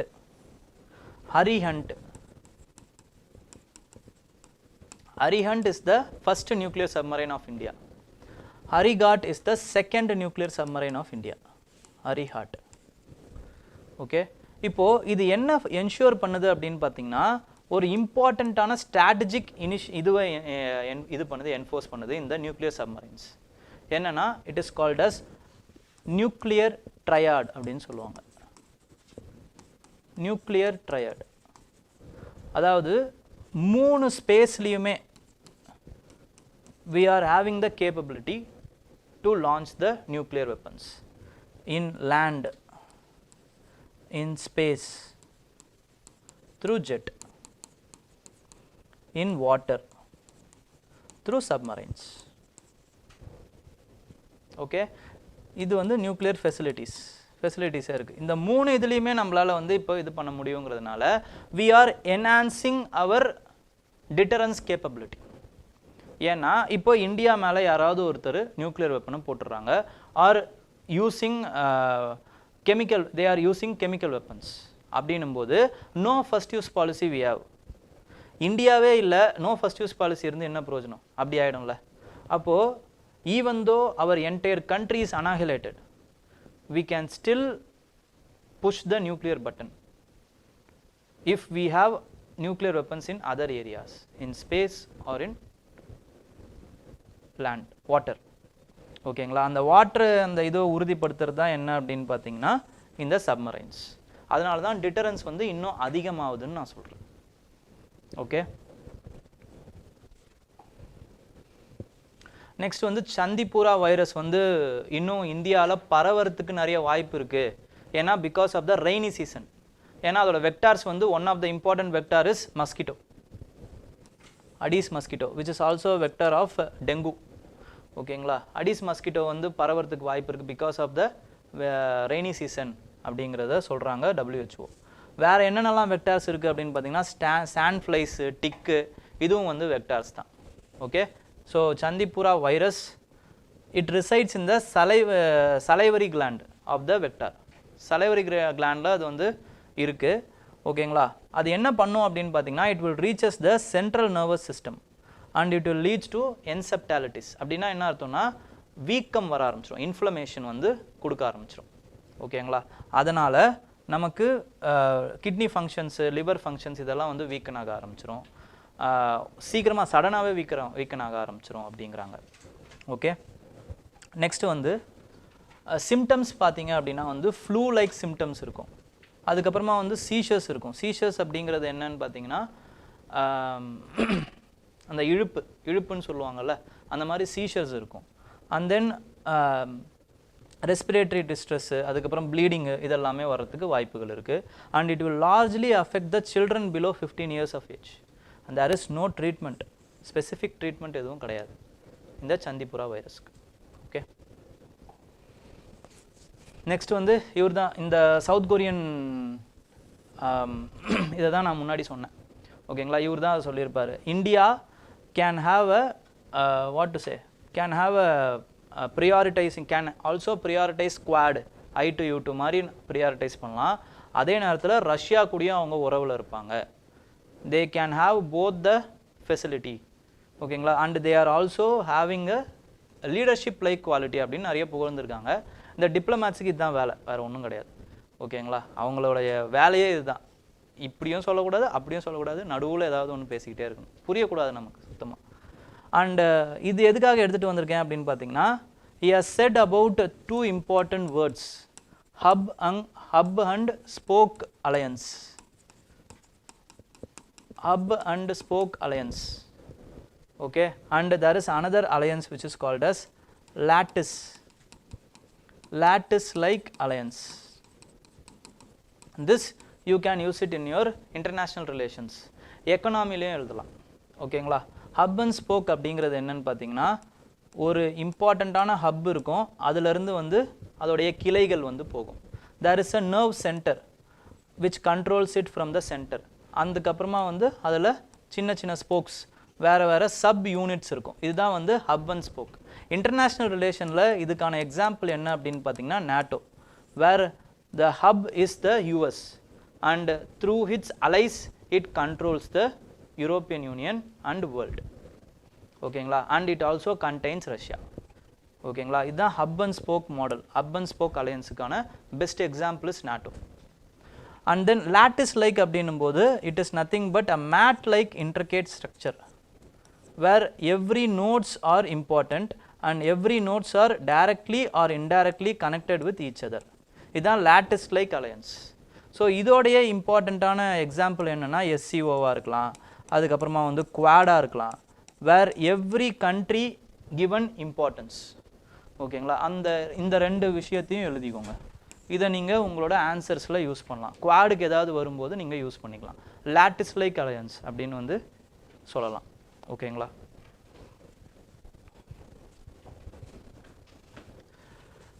நெக்ஸ்ட் வந்து there is a high amount of plastic microplastics in Indian personal care ன்னு சொல்லியிருக்காங்க. ஓகேங்களா? இந்தியன் பர்சனல் கேரில் நிறைய ஹை அமௌண்ட் ஆஃப் மைக்ரோபிளாஸ்டிக்ஸ் இருக்குது. மைக்ரோபிளாஸ்டிக்ஸ்னால் என்னன்னு இதில் டிஃபைன் பண்ணியிருக்காங்க பாருங்கள். Microplastics are plastic particles are under 5 mm in size. 5 mm in சைஸில் இருக்கக்கூடிய பிளாஸ்டிக் பார்ட்டிகல்ஸ் எல்லாமே மைக்ரோபிளாஸ்டிக்ஸ் தான். மைக்ரோ பீட்ஸ்ன்னு என்ன சொல்லுவாங்கன்னா அதோட டயாமீட்டர் 5 mm இருந்துச்சுன்னா அதை மைக்ரோ பீடுன்னு சொல்லுவாங்க. ஓகே, இப்போ பீட்னா என்ன, சர்க்குலர் இதில் இருக்குது, அவ்வளோதான். 2 வகையாக வந்து மைக்ரோபிளாஸ்டிக்ஸ் வந்து வகையறைப்படுத்தலாம். ஒன்று வந்து பிரைமரி மைக்ரோபிளாஸ்டிக்ஸ், செகண்ட் வந்து செகண்டரி மைக்ரோபிளாஸ்டிக்ஸ். பிரைமரினா it will be manufactured as the microplastic itself. அதை உருவாக்குறதே மைக்ரோபிளாஸ்டிக்காக தான் உருவாக்குவாங்க. And it is used for the cosmetic products, skin care ப்ராடக்ட்ஸில், டூத் பேஸ்ட்டில், இந்த மாதிரியான இடத்துலலாம் வந்து இந்த மைக்ரோபிளாஸ்டிக்ஸை யூஸ் பண்ணுறாங்க ஃபார் அப்ரேஷன் பர்பஸஸ். ஓகேங்களா? மற்றபடி செகண்டரி மைக்ரோபிளாஸ்டிக்குங்கிறது என்னென்னா ஒரு பிளாஸ்டிக் வந்து கொஞ்சம் கொஞ்சமாக காலப்போக்கில் டிஸ்இன்டெகிரேட் ஆகுது அப்படின்னா அதை வந்து செகண்டரி மைக்ரோபிளாஸ்டிக்னு சொல்லுவாங்க. அது கீழே 5 mm கீழே வருது அப்படின்னா அதை செகண்டரி மைக்ரோபிளாஸ்டிக்னு சொல்லுவாங்க. ஓகேங்களா? ஸோ இதுதான் வந்து ரெண்டுத்துக்குமான வித்தியாசம். இதை பார்த்தீங்க அப்படின்னா இந்த மைக்ரோ பீட்ஸ் வந்து நம்மளுடைய காஸ்மெட்டிக் ப்ராடக்ட்ஸில் இருக்குது அப்படிங்கிறத சொல்கிறாங்க. ரொம்ப அதிகமாக இருக்கிறது என்னன்னு பார்த்தீங்கன்னா பாலிஎத்திலின். பாலிஎத்திலின் தான் இருக்கிறதுலே அதிகமான இந்த பீட்ஸில் இருக்குது அப்படிங்கிறத சொல்கிறாங்க. நெக்ஸ்ட் இன்னொரு விஷயம் என்ன சொல்கிறாங்க அப்படின்னு பார்த்தீங்கன்னா there is another bioplastic product which is called as polycaprolactose lactone. ஓகேங்களா? polycaprolactone. this is a microplastic bioplastic அப்படின்னா வந்து biologically degradable plastic. அப்போது this is a அதாவது வந்து ஆர்கானிக் பிளாஸ்டிக் அப்படின்னு வந்து எல்லாருமே வந்து அதை லேபிள் பண்ணுறாங்க. But there is a problem in it. என்னன்னா it produce malforms in aquatic biota. all the microplastics are microbreeds. எல்லாமே வந்து eventually will end up in the aquatic regionல தான். அப்போது வாட்டர் பாடிஸில் தான் அது வந்து எண்டப் ஆகுது அப்படின்னும் போது அதை யார் வந்து கன்சியூம் அதிகமாக பண்ண போகிறா அப்படின்னு பார்த்தீங்கன்னா இந்த அக்வாட்டிக் ஆர்கானிசம்ஸ் தான் அதிகமாக வந்து கன்சியூம் பண்ண போது அதுங்களுக்கு இது மால் ஃபங்க்ஷன்ஸை உண்டாக்கும் அப்படிங்கிறத சொல்கிறாங்க. So the word organic, natural, eco friendly இதெல்லாமே வந்து it constitutes a concept called as green washing. ஓகேங்களா? இந்த க்ரீன் வாஷிங் பற்றியும் மைக்ரோபீட்ஸ் பற்றியும் ப்ரீவியஸ் இயரில் கேட்டிருக்காங்க. அது என்னன்னு இப்போ பார்த்துருவோம். ஓகேங்களா? greenwashing. Which one of the following is best described at the term greenwashing? Okay, so conveying a false impression that a company's product are eco-friendly and environmentally sound. அதுதானே இப்போ பண்ணுறாங்க. ஓகேங்களா? ஸோ அதுதான் இதுக்கான டெஃபினேஷன், க்ரீன் வாஷிங்கான டெஃபினேஷன் இதுதான். Brain washing மாதிரி green washing. ஓகேங்களா? உங்கள் பிரெயினை வாஷ் பண்ணுறாங்க. இங்கே வந்து என்னென்னு பார்த்தீங்கன்னா இந்த ப்ராடக்ட் வந்து க்ரீன், ஈகோ ஃப்ரெண்ட்லி அப்படின்னு வாஷ் பண்ணுறாங்க, மண்டையை கழுவுறாங்க உங்களை. Okay, so the conveying a false impression that a companies product or echo friendly and environmentally sound. இதுதான் இதுக்கான ஆன்சர். பட் மற்ற இதுவையும் பார்த்துருவோம், வேறு எப்படியெல்லாம் வந்து யூபிஎஸ்சி இந்த ஆப்ஷன்ஸை மேக் பண்ணுறாங்க அப்படிங்கிறத பாருங்கள். Non inclusion of the ecologically environmental cost in the annual financial statement of the country. இதுக்கு பேர் என்ன அப்படின்னு பார்த்தீங்கன்னா எக்கலாஜிக்கல் பட்ஜெட்டிங், இல்லைனா க்ரீன் ஜிடிபி அப்படின்னு சொல்லுவாங்க. ஓகே, நெக்ஸ்ட் வந்து இக்னோரிங் த டிசாஸ்டர்ஸ், அதாவது வந்து இன்க்ளூஷன் பண்ணால் நான் இன்க்ளூஷனுக்கு எந்த ஒரு இதுவும் கிடையாது. Ignoring the disasters ecological consequences while undertaking infrastructural development அப்படிங்கிறது என்னது? False EIA, false environmental impact assessment. Making mandatory provisions for the environmental cost in a government project. இது it is sounds like a positive thing. Making mandatory provisions for environmental cost in a government project or program. இங்க பாத்தீங்கன்னா green washingங்கிறது it sounds like a negative tone, but இங்க பாத்தீங்கன்னா இது ஒரு நல்ல விஷயத்தை பண்ணுது. அப்போ ஒரு பாசிட்டிவ் ஒரு நெகட்டிவ் வேர்டு வந்து ஒரு பாசிட்டிவ் டெஃபினேஷனை கொடுக்காது எப்பயுமே. ஒரு நெகட்டிவ் வேர்டு எப்பயுமே நெகட்டிவ் டெஃபினேஷன்ஸை தான் கொடுக்கும். At least you have to know that ஏபிசிக்குள்ளே தான் ஏதோ ஒரு ஆன்சர் இருக்குது அப்படின்ட்டு. ஓகே, இதை நீங்கள் எலிமினேட் பண்ணலாம் டிஏ. நெக்ஸ்ட்டு 30 பாருங்கள். Why is there a great concern about the microbeads that is released into environment? It is considered harmful to the marine ecosystem. Answer. That's all. Okay. அடுத்து வேறு என்னென்னலாம் இருக்குன்னா, they considered to be cause the skin cancer in children. They are small enough to be observed by the crops. They are often found to be used as food allergens. இது எல்லாமே உண்மையாக இருக்கலாம். But எதனால இன்னும் நம்ம வந்து பாதகம் ஆகுது இல்லைனா ரொம்ப பயப்படுறோன்னா, because of harmful effects it is doing to the marine ecosystem. Okay, next is with respect to India Brazil strategic partnership. இதில் பெருசாக சொல்கிறதுக்கு ஒன்றும் இல்லை. ஓகேங்களா, என்ன ஹைலைட் அப்படின்னு பார்த்தீங்கன்னா, இந்த வருஷம் வந்து G20 பிரசிடென்சியை யாரோட தலைமையில் பண்ண போகிறாங்க அப்படின்னு பார்த்தீங்கன்னா, பிரேசிலோட தலைமையில் தான் பண்ண போகிறாங்க. Okay, it is going to be held in November வரைக்கும் நம்ம வெயிட் பண்ணி பார்க்கணும் அவங்க என்ன மாதிரி அஜெண்டா செட் பண்ணுறாங்க அப்படிங்கிறது. அண்ட் பிரேசிலும் இந்தியாவும் வந்து பார்த்தீங்க அப்படின்னா, they are been touted as vibrant and multi ethnic democracies. இந்த வார்த்தையும் நீங்கள் நோட் பண்ணி வச்சுக்கணும். ஓகே, இந்தியா பிரேசில் அப்படி இல்லைனா வந்து வேறு ஏதாவது டெமோக்ரஸி, அதுவும் வந்து மல்டி எத்தனிக்காக இருக்குது. வியட்நாமாக இருக்கலாம், பீட் பிலிப்பைன்ஸாக இருக்கலாம், தாய்லாண்டாக இருக்கலாம். ஓகேங்களா, இல்லைனா வந்து மலேசியாவாக இருக்கலாம். இதுக்கு எதுக்கு வேணாலும் நீங்கள் இந்த வேர்ட்ஸை யூஸ் பண்ணிக்கலாம். Multi ethnic vibrant democracy. Next there is a article with respect to right to disconnect from the work. Right to disconnect from the work. அது என்ன சார் அப்படின்னா, நீங்கள் முதல்லலாம் வந்து கேள்விப்பட்டிருப்பீங்க, a person who is called as workaholic. காலையிலேருந்து ராத்திரி வரைக்கும் தூங்குற வரைக்கும் அவர் வந்து ஒர்க்குன்னு இருக்கார். And his mentality or his behaviour is appreciated by its peer group. வீடாக இருக்கட்டும் இல்லைனா வந்து அவர் வேலை செய்கிற இடமா இருக்கட்டும், அங்கெல்லாம் வந்து அவர் வந்து ஒரு மாதிரி ரோல் மாடல் மாதிரி பார்ப்பாங்க. ஆனால் after the era of COVID-19 this is not the correct பிஹேவியர்னு புரிஞ்சுக்கிட்டாங்க. ஓகேங்களா, there should be a disconnect between your work and your home. அதுதான் உங்களுடைய ஓவரால் ஃபிசிக்கல் அண்ட் மென்டல் ஹெல்த்துக்கு நல்லது அப்படிங்கிறத சொல்கிறாங்க. ஆஃப்டர் COVID-19 என்ன ஆகுது அப்படின்னு பார்த்தீங்கன்னா, there is a blur between your அந்த ஒர்க் ஃப்ரம் ஹோம் கல்ச்சர் வந்ததுக்கப்புறம் there is a blur between the home personal and professional boundaries.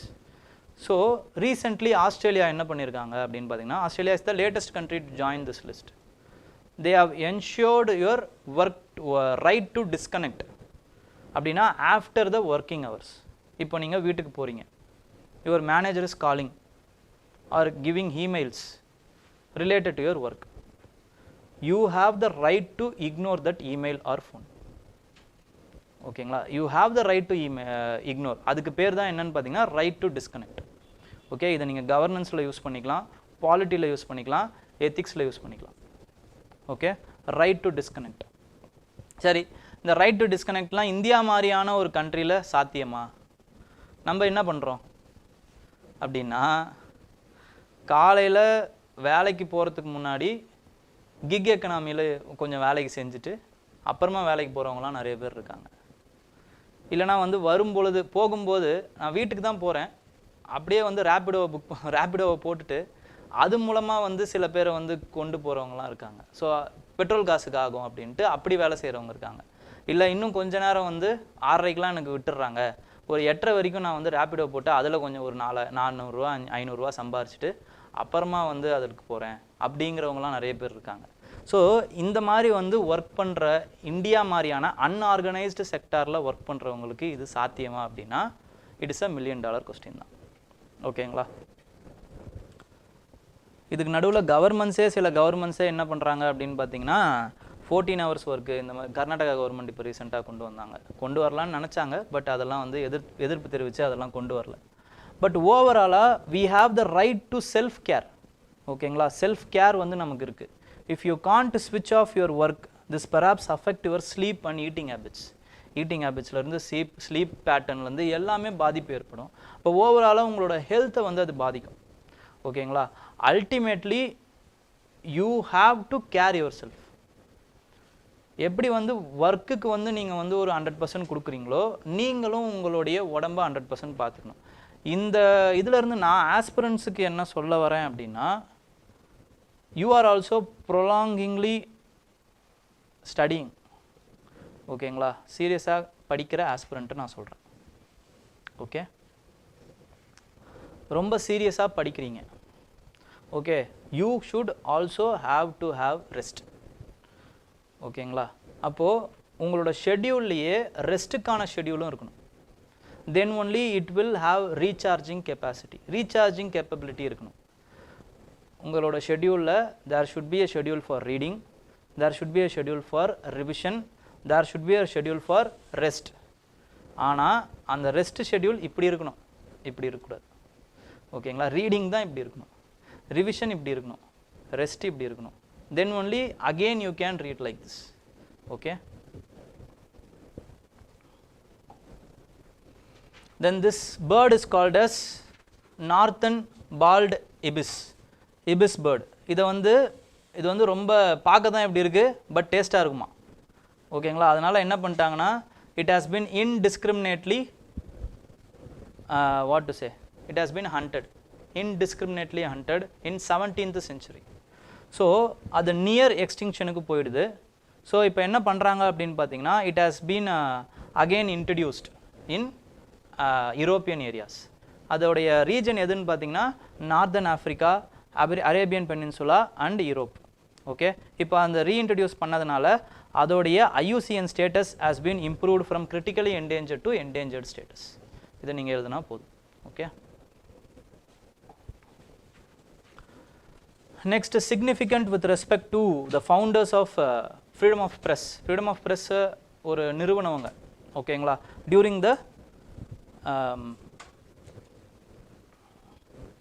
the independence era. இதில் சுப்பிரமணிய ஐயர் இருக்கார் பார்த்தீங்களா, இவர் தான் is a founder of Hindu. ஓகேங்களா? தமிழ் பத்திரிகையான சுதேசி மித்திரனை ஃபவுண்ட் பண்ணுறதும் இவர் தான். ஓகே, அதே மாதிரி there is another one who is called as Varadarajulu Naidu. அவர் வந்து என்ன பண்ணுறாருன்னு பார்த்தீங்கன்னா, பிரபஞ்சமித்ரன் அப்படின்ற ஒரு தமிழ் வீக்லியை வந்து ஃபவுண்ட் பண்ணுறாரு. இந்த ரெண்டு இம்பார்ட்டண்ட்டான information you have to no. Okay, it can be useful for your TNPC, both in TNPC and UPSC. Okay, ஏதாவது டவுட்ஸ் இருக்குங்களா?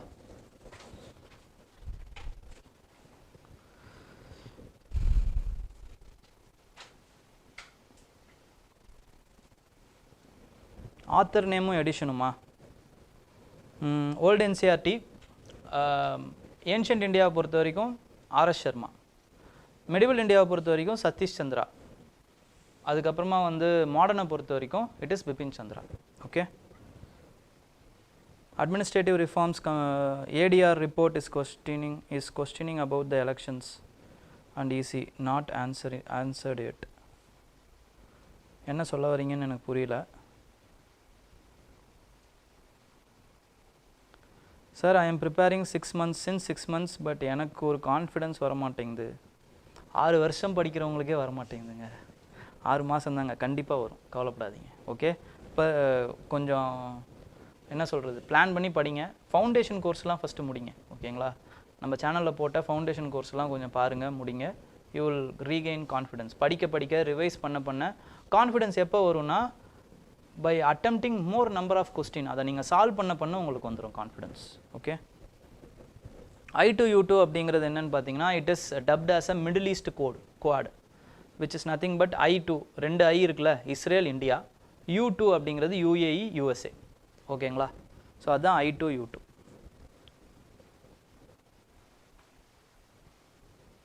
CJI கிடையாது, அதுதான் இப்போ மாற்றிட்டாங்களே. ஓகேங்களா? ECIயில் அப்பாயின்மெண்ட் கமிட்டியில் CJI கிடையாது.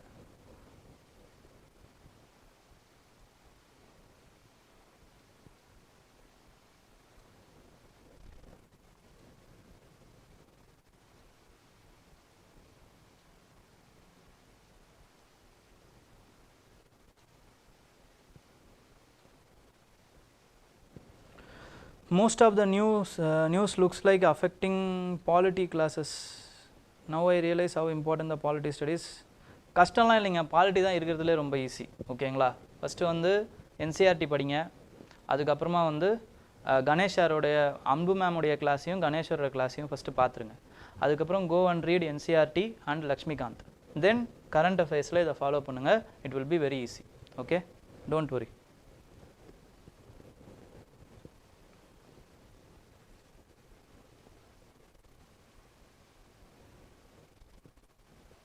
பயோ E3 சொல்லியாச்சு. Assam Muslim marriage act, nuclear triad பற்றி சொல்லியாச்சு. ஜெண்டர் பேஸ்டு பட்ஜெட் அதை இன்னும் கொஞ்சம் அந்த எக்ஸ்பிளைன்டு சீரீஸில் கொஞ்சம் நான் கரெக்டாக போடலை. ஓகேங்களா? ஜெண்டர் பட்ஜெட் இஸ் வேறு மாதிரி ஏதாச்சும் ஜெண்டர் பேஸ்டு பட்ஜெட் வந்து இன்னும் கொஞ்சம் கரெக்டாக எடுத்துகிட்டு போட்டதுக்கப்புறமா அதுக்கேற்ற மாதிரி ஏதாச்சும் ஒரு நியூஸ் வந்துச்சுன்னா நான் உங்களுக்கு போடுறேன். ஓகேங்களா? கண்டிப்பாக வரும், நான் வந்து உங்களுக்கு சொல்கிறேன். ஓகே,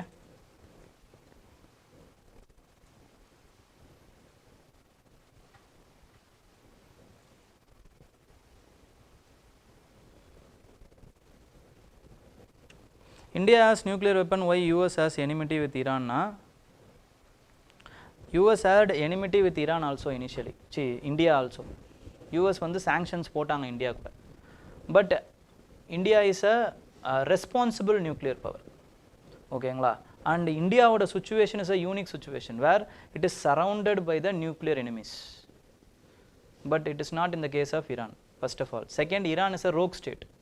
ஈரானுடைய ஆக்ஷன்ஸை நம்மளால் ப்ரெடிக்ட் பண்ண முடியாது. But India has defined its nuclear intentions. We have our nuclear principles. First nuclear principle is credible minimum deterrence. ஓகேங்களா? Second is no first use policy. credible minimum deterrenceனா எனிமீஸ் இவ்வளோ நியூக்ளியர் ஸ்டாக் பைல் வச்சுருக்கான், அவனை விட நான் இவ்வளோ வச்சுருக்கணும்னு mat nuclear டாக்டரினை நம்ம follow பண்ணுறதில்ல. We are following what the deterrence effect, அந்த மினிமமான நியூக்ளியர் வெப்பன்ஸ் இருந்தால் போதுன்னு நம்ம ஃபாலோ பண்ணுறோம் first. Second is we are also following no first use policy. நம்ம வந்து வாரே ப்ரோக் ஆனாலும் we won't use the nuclear weapon first as a country. when enemy country is using its nuclear weapon against us, இல்லைனா chemical வெப்பனை அவங்க use பண்ணுறாங்க against usன்னா தான் நம்ம அதை யூஸ் பண்ணுவோம். ஸோ இந்த மாதிரி ஒரு ரெஸ்பான்சிபிள் நியூக்ளியர் ஸ்டேட்டாக இருக்கிறதுனால யூஎஸ் வந்து they are virtually recognized us as a nuclear weapon by signing 123 agreement. ஓகேங்களா?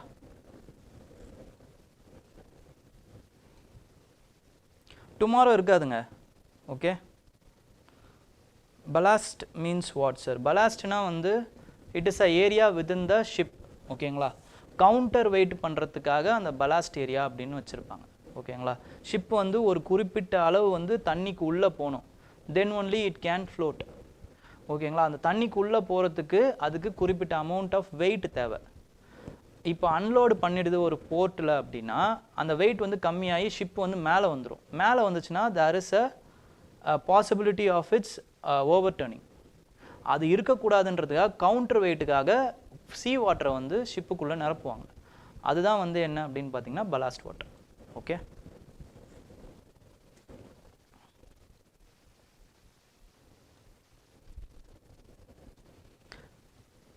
உங்களுக்கு எக்ஸாம் கிளியர் ஆகாததுக்கு என்ன ரீசன்?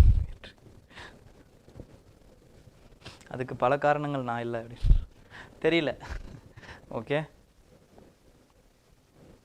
ஓகே, நான் வந்து கொஞ்சம் படிக்கும்போது படிக்காமல் சுற்றிட்டேன். ஓகேங்களா? அந்த ரீசனாக வச்சுக்கலாம். ஸோ அந்த தப்புலாம் நீங்கள் பண்ணுறாதீங்க. Okay, and then I have no what to say. இந்த அளவுக்கு தெளிவு அந்த டைமில் இல்லை. ஓகேங்களா? ஒரு டைம் மிஷின் இருந்துச்சுன்னா நானே என்னை வந்து அங்கே போயிட்டு இதெல்லாம் பண்ணு இதெல்லாம் பண்ணாதுன்னு சொல்லிடுவேன். ஓகே, அந்த மாதிரி நினச்சி தான் உங்களுக்கு சொல்லிட்டுருக்கேன். ஓகே, அப்போ ரிவைஸ் பண்ணுங்கள், படிங்க, இதெல்லாம் சொல்கிறது என்சிஆர்டி படிங்கன்னு சொல்கிறது அதுக்கு தான்.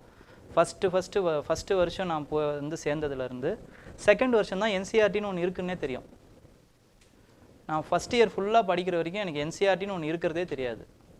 ஒரு இன்ஸ்டியூட்டில் சேர்ந்து படித்து வெளியவும் வந்துட்டேன். அப்புறமா தான் என்சிஆர்டின்னு ஒன்று இருக்குன்னே தெரியும். ஸோ அந்த மாதிரி படித்தவன் நான். ஓகேங்களா? அதனால தான் இவ்வளோ இயர்ஸ் ஆகிடுச்சு, கிளியர் ஆகலை. அது வந்து யாரோடைய தப்பும் கிடையாது, என்னோட தப்பும் கிடையாது. ஓகேங்களா? பட் நீங்கள் கிளியர் ஆகிறதுக்கு என்ன வழி, அது மட்டும்தான் நான் இப்போ சொல்லுவேன். ஓகே,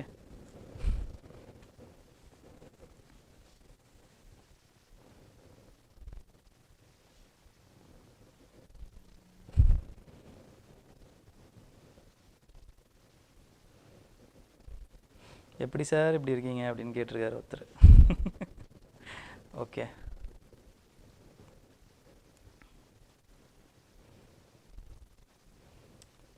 அது வந்து என்னன்னு பார்த்தீங்கன்னா அதுவும் ஒரு ஃபிலாசபி தான். இப்போ உங்கள் எல்லாருக்குமே தெரியும், பட் அவருக்கு அது புதுசு தானே. இந்த கிளாஸுங்கிறது ஒரு நியூ ஆஸ்பிரண்ட்டுக்கு புதுசு தானே. அப்போ அதனால் அவருக்கு தெரியாமல் கேட்குறாரு. ஸோ அவர் மேலே கோச்சிக்க நம்மளால் முடியாது. ஓகே, திருப்பி கேட்டதையே ஒருத்தர் புது ஆஸ்பிரண்ட் மாதிரி கேட்டார்னா தான் நம்ம கோவப்படணும். ஓகே, பார்ப்போம்.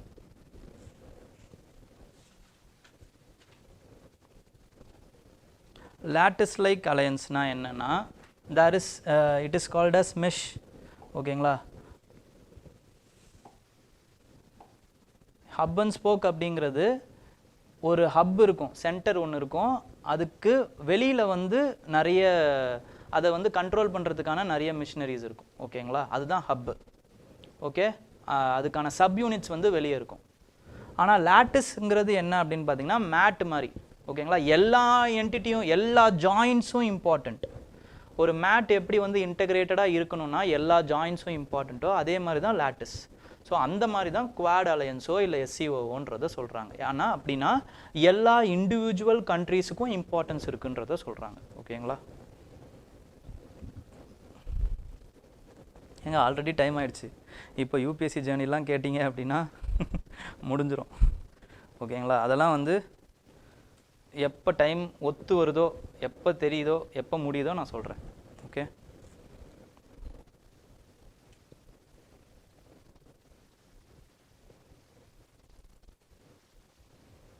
எனஃப் தாங்க. பட் அதில் ஏதாவது எக்ஸ்ட்ரா நான் பாயிண்ட் சொல்கிறேன்னா எழுதிக்கோங்க. ஓகேங்களா, PDF notes is enough only. But ஏதாவது எக்ஸ்ட்ரா பாயிண்ட் சொல்கிறேன்னா எழுதிக்கோங்க. ஓகே, ஆமாம், எல்லா என்விரான்மெண்ட்னாலே ஒன்று தாங்க. எப்படி ஒன்றாலும் எதுக்கு ஒன்றாலும் படிக்கலாம். யூபிஎஸ்சி, டிஎன்பிசி எல்லாத்துக்கும் படிங்க. யூபிஎஸ்சிக்கு படிச்சிட்டிங்கனாலே ஆட்டோமேட்டிக்காக டிஎன்பிசி வில் ஆல்சோ கவர்டு. எக்ஸ்ட்ராவாக டிஎன்பிசிக்கு அந்த தமிழ்நாடு சம்மந்தப்பட்ட நியூஸஸ் மட்டும் கொஞ்சம் எக்ஸ்ட்ராவாக படிங்க. அவ்வளோதான்.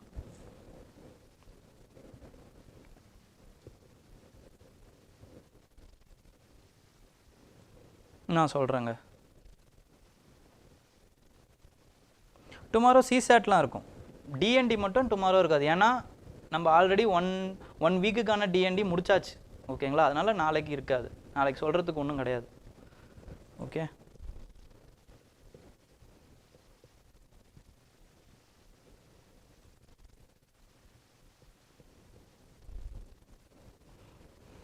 ஓகே. இங்கிலீஷில் எப்படி லேர்ன் பண்ணுறது? தமிழ் மீடியம் ஸ்டூடெண்ட் ஃபஸ்ட்டு வந்து தமிழில் எழுத முடியும்னா எழுதுங்க, நோ ப்ராப்ளம் ஃபார் இட். ஓகேங்களா, இல்லை நான் இங்கிலீஷில் தான் எழுத முடியும், எனக்கு அதில் தான் கம்ஃபர்டபுள்னா, சோர்ஸ் அதில் தான் இருக்குன்னா, you have to work on your English. There is no other go. அப்படின்னா என்ன பண்ணணும்னா, first you have to speak in English. Okay, try to speak in English first of all. சரி, யார் கூடயும் என்னால் பேச முடியாதுன்னா கண்ணாடியில் போய் பார்த்து பேசிக்கோங்க ஃபஸ்ட்டு. செகண்ட் வந்து பேசிக் அந்த கிராமர் புக் இருக்கும் பார்த்தீங்களா, உங்களோட 6th to 10th வரைக்கும் நீங்கள் கிராமர் புக் படிச்சிருப்பீங்களா, அதெல்லாம் கொஞ்சம் பாருங்கள். ஓகே, அந்த பேசிக் கிராமர்ஸ், பார்ட் ஆஃப் ஸ்பீச்னா என்ன, இந்த மாதிரியான இதெல்லாம் கொஞ்சம் பாருங்கள், படிங்க. அதுக்கப்புறமா வந்து சப்டைட்டில் இல்லாமல் இங்கிலீஷ் சீரீஸ், அதுக்கப்புறம் நியூஸ், மூவிஸு இதெல்லாம் பாருங்கள். இந்த மாதிரி சில விஷயங்கள் நீங்கள் பண்ணுங்கள். மைண்டில் என்ன திங்க் பண்ணுறீங்களோ அதை இங்கிலீஷில் திங்க் பண்ண ட்ரை பண்ணுங்கள். அதுக்கப்புறம் எழுத ட்ரை பண்ணுங்கள், இங்கிலீஷில் எழுத ட்ரை பண்ணுங்கள். உங்களுக்கு ஆட்டோமேட்டிக்காக வரும். ஓவர் த டைம் தான் வரும். ஒரு 4 to 5 months ஆஃப் ஸ்ட்ரகிள் இருக்கும். அதுக்கப்புறம் you will have your own way. Okay,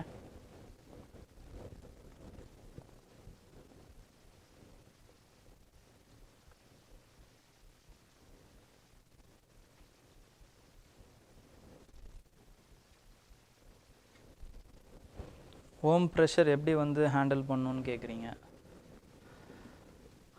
ஹோமில் என்னென்னலாம் சொல்கிறாங்களோ அந்த காதில் வாங்கி இந்த காதில் போட்டுருங்க ஃபஸ்ட்டு. ஓகே, செகண்ட் வந்து அவங்க ஏதாவது நல்லது சொன்னாங்கன்னா கேட்டுக்கோங்க. உங்களை கிரிட்டிசைஸ் பண்ணுறாங்கன்னா கேட்டுக்காதீங்க, ஒன்றும் ப்ராப்ளம் இல்லை. ஏன்னா நீங்கள் எப்படி படிக்கிறீங்கன்னு உங்களுக்கு தெரியும். ஒழுங்காக படிக்கிறீங்கனாலும் எந்த கவலையும் இல்லை, ஒழுங்காக படிக்கலைனாலும் எந்த கவலையும் இல்லை. ஓகேங்களா, ஏன்னா நான் படிக்கலைன்னு எனக்கு தெரியும், அதனால் கிரிட்டிசைஸ் பண்ணுறதை வாங்கிக்கோங்க. படிக்கிறேன்னு எனக்கு தெரியும், அவங்க கிரிட்டிசைஸ் பண்ணால் எனக்கு ஒன்றும் ஆகாதுன்னு நினச்சிக்கோங்க. Be strong. ஓகே, அதுதான் ஒரே வழி ஹோம் ப்ரெஷரை ஹேண்டில் பண்ணுறதுக்கு. ஓகே, அண்ட் முடிஞ்ச அளவுக்கு எக்கனாமிக்கலாக இண்டிபெண்ட்டாக ஆக பாருங்கள். சீக்கிரமாக, எவ்வளோ சீக்கிரம் முடியுமோ அவ்வளோ சீக்கிரம் எக்கனாமிக்கலாக இண்டிபெண்ட்டாக ஆக பாருங்கள். அப்போ தான் ஹோம் ப்ரெஷரை சீக்கிரமாக நீங்கள் சமாளிக்க முடியும். ஓகே,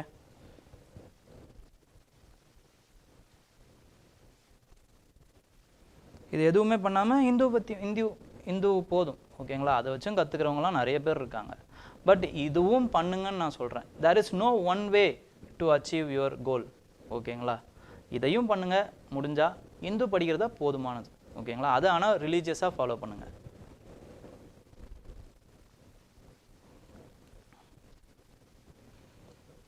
பண்ண ட்ரை பண்ணுறேங்க. ஆல்ரெடி ஹெட்டிக்காக போய்கிட்டு இருக்கு, அதனால தான் என்னால் எம்சிக்யூஸ்லாம் போட முடியல. கொஞ்சம் ஃப்ரீ ஆனவுடனே நான் போட ட்ரை பண்ணுறேன் எம்சிக்யூஸ்லாம்.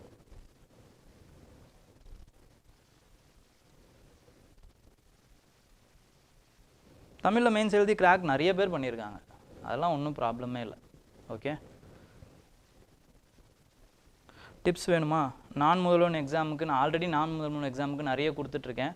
ஃபர்ஸ்ட் ஆஃப் ஆல் யூபிஎஸ்சி மாதிரியே தான் இருக்க போது, நெகட்டிவ் மார்க்ஸ் இருக்குது. ஸோ தெரிஞ்சதை மட்டும் ஆன்சர் பண்ணுங்கள். இந்த மாதிரி நான் ஆல்ரெடி சொன்னல, அந்த மாதிரி வந்து கெஸ் ஒர்க் வந்து கேல்குலேட்டிவாக கெஸ் பண்ணுங்கள்.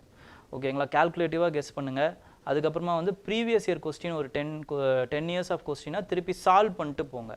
ஓகேங்களா, சும்மா சால்வ் பண்ணிட்டு போங்க.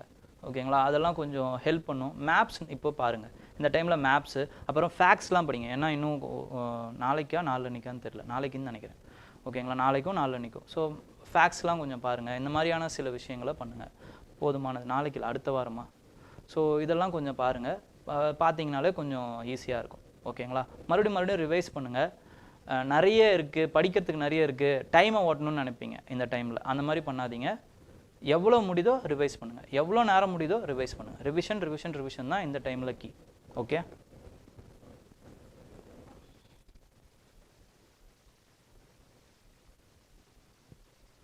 மெயின்ஸ் எக்ஸாம் நான் வரேங்க. ஃபஸ்ட்டு இந்த ஃபவுண்டேஷன் கோர்ஸ் முடிச்சிருங்க ஃபஸ்ட்டு.